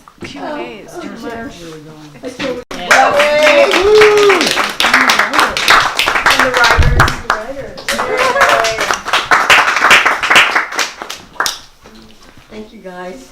It's fun watching coming to life. Wow. Thank you. So, if we could think back, can we go to, this is the first piece, Brenda's piece. Here's Brenda. Please. Can we go for 5 minutes? How about it? What? What? You want some water? Oh, I think I have a glass of water. Is there water there? It's empty. I'm going to fill it. Oh, you do. What, is there some water there? There is. That's the one. Oh, thank you. Thank you. So, Brenda, anything about your piece? Keep track of it. Oh, thank you. Here, just in case. Nicely constructed, Brenda. I really felt like it was nicely constructed. It really felt constructed. We didn't have much time to read it, so getting that, it was so clear and it was so cute, the way it came around and it was. What was that, Michelle? What was that? The construction was tight. It felt well constructed. Oh, in the entrance of the driller? Clear story. The world of course. We're starting at the beginning from Mahjong, right? Oh. What we're talking about. Brenda's piece, The World of Mahjong, yes. That's good. So I had so much fun reading your play. Because I don't know if you remember, but I told you how when I turned 50 and got a divorce, my friends set up a profile for me. And I told you guys how I went out with 20 men in 6 weeks. Because I came back from Barcelona where I'd been sent, and there were 2,000 in my Yahoo account that I didn't know existed. So I was strategic for the first time in my life and said 1% of 2. Well, my math was wrong, but I went out with 20 men. So those lines were very. It was totally. I thought, oh, Brenda remembered. I thought it was like an homage to my life. Subliminally, you No did. idea. No, I never heard that story. That's amazing. Well, when I first started coming here, I used to write about the weird online dating things I was experiencing. Subliminal. At 50 years old. I remember. So I really thought it was funny. Plausible maybe. And the ending of it was really great. The whole Mahjong thing was pretty cool. Good framing device. Yes. Yes, Brenda, as I mentioned during intermission, I so much appreciated the wit and humor. I don't usually laugh out loud, but I really did at this. I thought it was quick. The pacing was very, very good, and loved it. Really loved it. Very clever. Well written and well acted. It was fun. Yeah. Fun to do. Yeah. Historical story. I'm waiting for the second installment. You've given me some ideas. Yes. What? Yes. So you've given me some ideas. Yeah. You should find a Jewish play festival to submit that to. Maybe it would go bananas. Yeah. The San Diego 5-minute festival. Yeah, I was gonna say if you could cut it down to 5 minutes. Or just bring a camera and we'll make a short for the Jewish Film Festival. That would be fun. Yeah. That would be fun. Brenda, I have to ask you, was the ma, you put the ma in Mahjong, were you dying to use that or did it just like that pop? I just came up with that. Accordion. I also like this because I'm very witty. you're so erudite in your articulation, Otto. And so for this play particularly, I started realizing that your little one acts, there's so much action actually that isn't spoken. And I thought that you really balanced those two things. It was easier to catch the whole flavor of everything with this. The dialogue was really strong, like you just said, really tight. Well, I owe a lot to Maida, who helped me reshape it after the first version, which was pretty lame, and then she helped me reshape it. So. Yeah, it was great. He's a good dramaturg. The dramaturg, yes. We worked in the little, yes. But the concept was historical, so Yeah. you know. It was, yeah. Yeah, it was unique. That's what was so cool about it. It wasn't like that it was his mother, you know. It wasn't like it was his mother? It was his mother. No, I mean, But it wasn't just that. It wasn't just his mother, and did you like the twist that the woman was doing research? She was doing her Yes. research. Well, Exactly. without that, the whole story wouldn't fly. Right. Because Yeah. she would have to leave like immediately, otherwise. You Yes. know, but that's what makes the whole thing so superb and makes it really fly, because otherwise she'd be right out the door. But this is like a pure, you know, it's like you couldn't get better than that for a story, right? So I don't it's just agree like- with you. I think the weirdest thing about the whole dating thing for women, the men would be out, yes. You would But say. women connect. It's like they're online dating. You know, it's like playing It's playing. Women don't usually do like Russian roulette. You know, and they do in Most guys dating. don't So do it's that, like, so. okay, let's talk about your kid. Let's talk about your son. And but I know your daughters, and I just kept thinking of them when I was reading. And I just was laughing. I was thinking of my son, but I tried it out with him. I tried it here first to see if it'll fly. Yeah. He's only 12, come on. But I mean, I'm Yeah. going, I know I'm talking a whole bunch about it, but the whole thing of matchmaking can't really get talked about anymore because it's like, hello, Dolly's back on Broadway, you know what I mean? But you did. You brought it into the whole thing. Right, You and know? it was interwoven so beautifully. I especially loved that the mother didn't want to put her real son's picture Yeah. on J-Day because she didn't want him to be recognized, so she put her nephew's picture on instead of Max's picture. I thought that was just very, very funny. Well, and Yeah. the politically I incorrect did. I loved it. There was talking, so the much girl in she talk. said. There's those old jokes about the women at the mahjong Oh, Yeah. saying, yes. "Oh yes, well, let's talk about our kids." Oi, what are we talking about? Right, exactly, and the Catskills and playing. It was just, Yes, it was yes. so perfect. It was Thank good you job, very good much. job, Great. really, really good. Good, yes.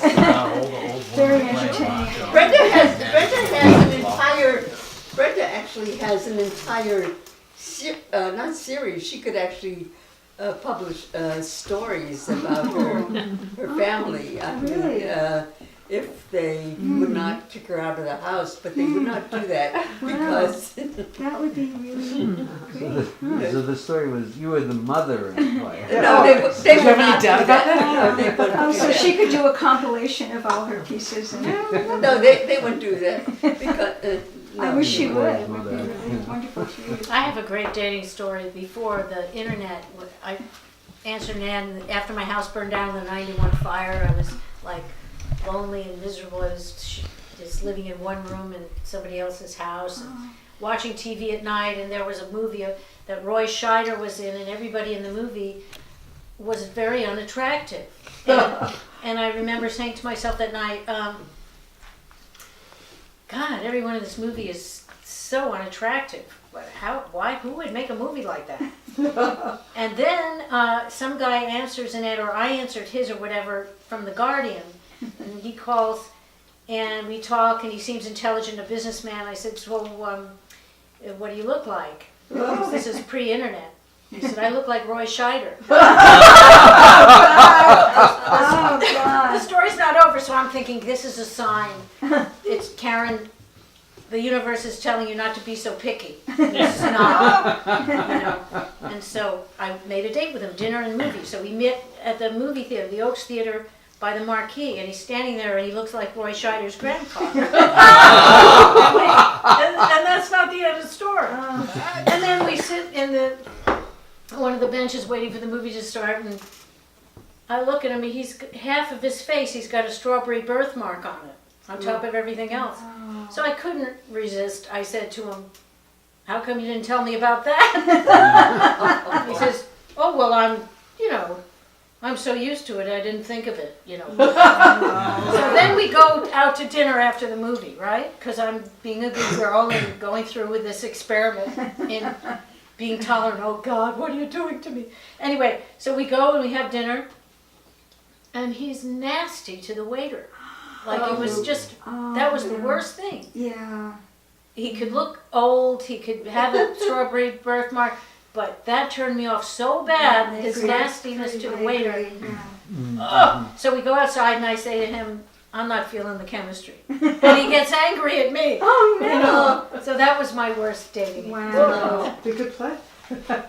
Not feeling the chemistry. Not feeling the chemistry. I like that line. I tried to tell it as fast as possible. Yeah, right. I really don't like you. Good night. So not so fast. Not so fast. Yeah, Not so fast. Linda, what do you say? What do you think of that? I love Gigi's. I loved all of the acting, and I particularly enjoyed Gigi's take on Robin, my erstwhile robot. Yes. Oh, you know who say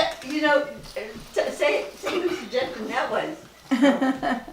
That was Brent X. I know. I was having my play, and I had no robots, merely talk about them. Brenda, she says she's dropping me off and takes me home from class on Tuesday nights, and she goes, "Linda, put robots in the play." I think she might have meant all robots, but anyway, I loved her doing that. And then I'm realizing, May doesn't usually let us have a say in casting. It's not our thing. And I got an unusual offer. And then I realized, oh my God, this is the middle of the night. Oh my God, Gigi, she's the most active, expressive person. And I just assigned her the role of a bot. And I freaked out. And I didn't have to worry. I thought that was really good. Great robot. Yeah, she. I had a good time watching you. Thank you. Yeah, it really showed your range, Gigi. That was. Oh, thank you. What do you think about that issue?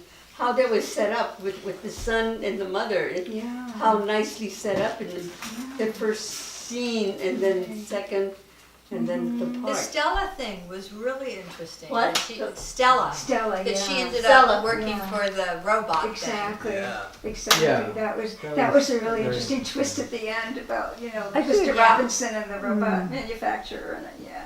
I should explain to you the impetus was the book. There was a book that we rented on. My husband and I rented it on the MP3, and we listened to it and it told us about Japan and how there were some prototype robots. And I've been reading the Chronicle about the prototype pizza deliverers, and so I blended them together. But I thought you all, and particularly Ms. Nancy, Yes. Ms. Bunny. Yes. It all came together for me in an odd fashion. I had wanted to go deeper. I wanted to go to the ultimate plug pulling, which the author of the book that I am blabbing about addressed plug pulling. But I never even got in certain cultures where it's gone to. But So I never even there's got beyond cramped muscles. But thank you. There's something that kept hitting me. I mean, I didn't have a long experience with these plays, but Mrs. Robinson. The fact that it was Mr. Robinson. Yes. It hit me, and I could be showing my age, but was that on purpose? No.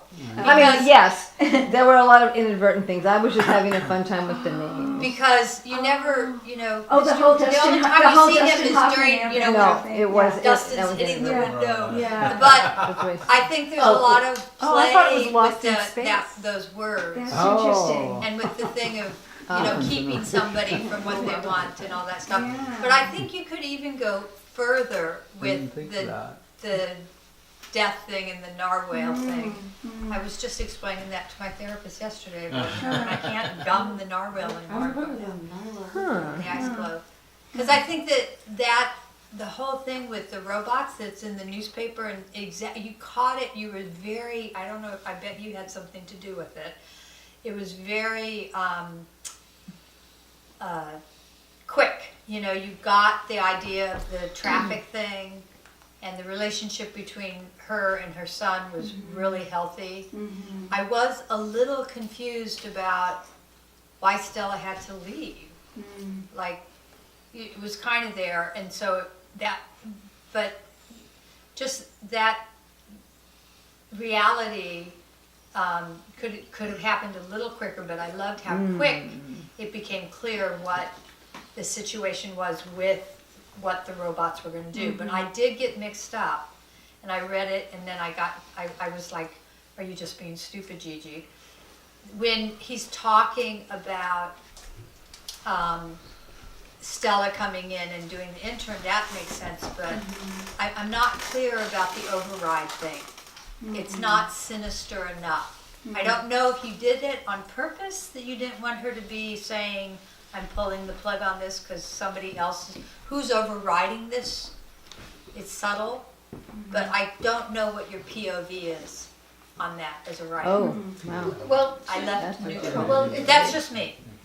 Well, these are all interesting comments. What the playwright usually does on these kind of things, which I suggest, is to take these comments, listen to them, and absorb it. Don't react. Just go back and think about it, absorb it, and see what you do on the next round. This, after all, is a playwriting, like a workshop. You take the comments, absorb it, and playwriting is it's a process. It's a skill. You hone. It's a craft. That's why they call it playwriting. It's a craft that you hone, and you the play, a piece of art is never quite complete, and so Linda can either work Take on it or not, but I think that it's important for us to say those things when we have to it, say and you it do with it what you and want. to listen and to work on it. And what I think about Linda as a playwright and as a worker in the craft is that she has come a long way in the work and in the craft. So it's good that she hears the comments and that this is a very evolved piece. That's what I'm thinking. Yeah. I think she has to hurry up and produce it on the real stage before robots are ubiquitous. There was a movie. What is it? There was a movie about this a while Ex back. Machina. What? Ex Machina. No, it's called Robot and Frank. Oh yeah. Franklin Joe. Oh, I didn't. Yeah. Okay. It's Like a home Okay, so moving on so that people don't leave It's a before. really good, Everybody gets it. Okay, next is Judith piece, which is a very interesting piece. So this is that's not funny, which was really funny, but these titles drive your Meme crazy. That's not fun. Okay, Judith, where are you? I'm right here, in the middle of being distracted. I already tortured the actors about this during the intermission. I apologize. I forgot about we were going to do. Oh, you tortured them during intermission? Yes, Oh, I didn't know that. No, so I will re-torture them for the rest of the group. That play was about my nightmare about my real life wish to do stand-up comedy and what it would be like if I did it. And I actually did last week go up in an open mic place to try comedy. And it wasn't as bad as all that. So that's the story behind it. Hats off to you. All right. I have a question for you because you kept when they were reading the actors were actually following the stage direction, and then the I forget who was narrating, was reading the stage direction after the actors in some cases had acted out the stage direction, and you were thanking them for reading that part. I heard you. Well, that was very rude of me, and I should apologize. I was heckling the actors, which is an You're heckling the actors. unbelievably rude. I was Wait a minute. hopefully The I was actor hoping the or the actors. narrator? No, well, there was a part where there were stage directions that I had written just for the actors to give them an idea of what for the part where the person splits into two and there's a dialogue where I say. If you know Louis C.K., you might be able to do this, because I was just stealing material from somebody. And if the actors didn't know that, then it wouldn't be helpful. But if they did, and I was surprised that they were reading it out loud. But it may have been a decision that may have been a good decision as well, because it added an extra layer of humor to it. So it was a little there was a little sarcasm in there, because I didn't understand why you wanted. Well, I didn't want it read out loud, but it may have been a choice that the director may have thought the stage directions were funny, and added them as another layer. But they were stage directions. We actually devote a fair amount of discussion. I mean, it's probably half of the rehearsals devoted to how much of the stage directions do we read and how much do we not. Yes. Are the stage directions in caps the same as the stage directions that are in parentheses? Or in bold. Or in bold. Or which one should we, if we read that one, should we ignore that one? Yes, I also thought that it might not have been a decision, that it was that there just wasn't time to figure it out. We didn't. We sped through the first place or second or whatever. That third before the intermission one, we didn't go over that. Yes, I also thought. I mean, I didn't think, those. it was a director's decision. I mean, I also thought it was probably just you didn't have time to. We didn't even discuss whether those should be read or not. But you know, when I put those in there, I wanted to put some kind of like signs or italics for which ones. I actually thought about that when I was writing it, because I knew that would be. You know, though, this is a weird thing. Because you guys are aware of the fact you're going to have readings, which not all playwrights get to have, and you know the system, you guys are thinking that way. It shows a different level of sophistication. But right now, just buying some 3-hole papers and 3-hole punch paper, and I mean, there's so many things that you have to do that May takes care of that, and we kind of know now because we have kind of going ensemble. She's got a little collateral of people. I don't think she should worry about that. No, why don't we talk about the content here? Yeah. This wonderful content of this piece that Judith wrote, and the acting. The clothes thing, Yes. and your two voices and your characters. Yes. Both of you guys. The characterization that Michelle and that Karen did of the characters. I mean, they did a great job. I'm always amazed. I think I gave them a hard. And then we had the hecklers, and this was done in the space of less than, I don't want to say 10 minutes or 20 minutes. I mean, the pressure, the time pressure was so horrendous, and yet I thought it captured the piece very well. So I felt very fortunate. So I think in terms of a theater piece, I thought it was. If I were a theater goer, I enjoyed it, and I liked solo performance. I know I had this argument.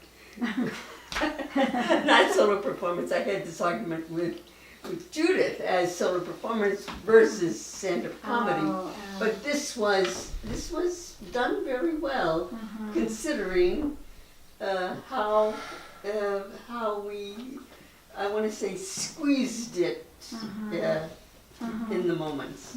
Also, it was a sort of a play within a play, and then at one point it was a play within a play within a play. So I think that's kind of an interesting construction. I thought Michelle had so much credibility as Dr. Anastasia Goldberg. I really, was completely, pulled into that character and the dialogue between you and Karen. It's very good. What I really liked was that it was her in the audience at the end. Yeah. I really liked That was a surprise. it was a that surprise. Was Oh, you're taking this for okay. Even after I read it, I still was surprised. I originally had it. May cleaned it up a little bit for me, but I originally had it so that in the conversation in the office, you realize that the professor is actually her mother, letting her take the class during a difficult time in her life when she's unemployed and becoming going through a losing streak. Yeah, no, but so there was really that's why we took it out. Cleaned it out. But it was in order to make the character seem more like a loser, like she was in her mother's. She was going through a divorce and in But her that's mother's what's class. cool about it is that there's a lot. I mean, he doesn't sing in the shower or look in the mirror on a bad day and say I can do stand-up comedy. I mean, and she stands up and she is funny, and that was one thing I thought you guys were hilarious. Your lines, they were really funny things. Well, I thought she really struck the right note in somebody who maybe had a little something, but they definitely didn't have it down yet. She did a really good job with dealing with what were the actual problems that I have writing that I allowed to display that I displayed. It was really good. The one thing I wanted to know a little bit, it was a surprise that it was her professor. I love that it was a professor. What I didn't know is how did the professor find out? Yes, well, and I would have just loved a sentence somewhere. somewhere. Saying you're threatening me and stuff, but why the investor? Because the investor, I mean, not the professor who's invested in her doing. It's like she gives in to her, but what did the professor learn from it? We know what you got, the character. Oh, I like but that. the flip was that she showed up, which was great homage to the performer. But for her to say, I'm wrong, this was like, I would have liked, I think there'd be a, for her to admit that she sees why she needed to do it and that she thinks she has talent too. Because that's a really nice surprise when she's bitching at her the whole time and then all of a sudden at the very end she goes, the reason you're in here is because I actually think you're worth something, Yeah, so that would be nice. I agree. Yeah. Just absorb it. Yeah, Just absorb it. But the You point all of of it, that's good. Thanks. but the point of it was, if you remember the beginning, Professor Goldberg was telling her she needs to have a protagonist to be challenged. That's why the heckler. I've done this. Yeah. So that was the lesson. And That needed. that's the full circle. You didn't Yes. know, that's why you know that. She's just saying, yes, the arc of the professor as well as the That's Yeah, I didn't have time to fix what happened after she was no longer the mother. When she was the mother, that's what it was about. That's okay, but what May just said is totally makes sense. the arc of the professor. The arc of the professor. She said it in 3 words, and I took 5 minutes. Okay, good. Both That's- characters are learning. Thank you. Okay, so thank you, Judith. So the next is Dan. Dan, could you say something about how did you like the acting, the piece, how it was done and everything? Right. One way that this differed from the chapter is Tino's kind of breakdown, and I was working with May, where we get to know, where he gets to lose some of his bravado, and actually he was sincerely upset there. It could have been part of his act to bamboozle Mondo, but it's actually part of this. They're almost co-stars of the book, Nanda and Tina. How you think of it as Butch Cassidy and the Sundance Kid meet the Princess Which Bride. one? Butch Cassidy and the Sundance Kid meet the Princess Bride. Yes, There's 2 princesses in the Yes. story, and then meet on Treasure Island. I thought it was great. I thought the it was also. I was really transported to Spain in the 1500s. Whatever. The The accents, accents were good. really worked well. I saw him in his kind of sack shirt. I saw him in that. I smelled the smell. What would that smell like? So we And came he was just off. lying in these dead bodies. We came off as boys, huh? Really hard to visualize well. moved out with us Oh, in that really? line. It's hard to see us as those young boys. No, totally. Actually, Yes. it really was quite Yes. worth it. Yeah. Yeah. It's been very fun to watch these scenes from the book come up over over a long period of time, because we've seen them so out of order, and it was so fun to see the beginning, because I would go, oh, that's where these, and it was like a long time. I think that I played Nando years ago.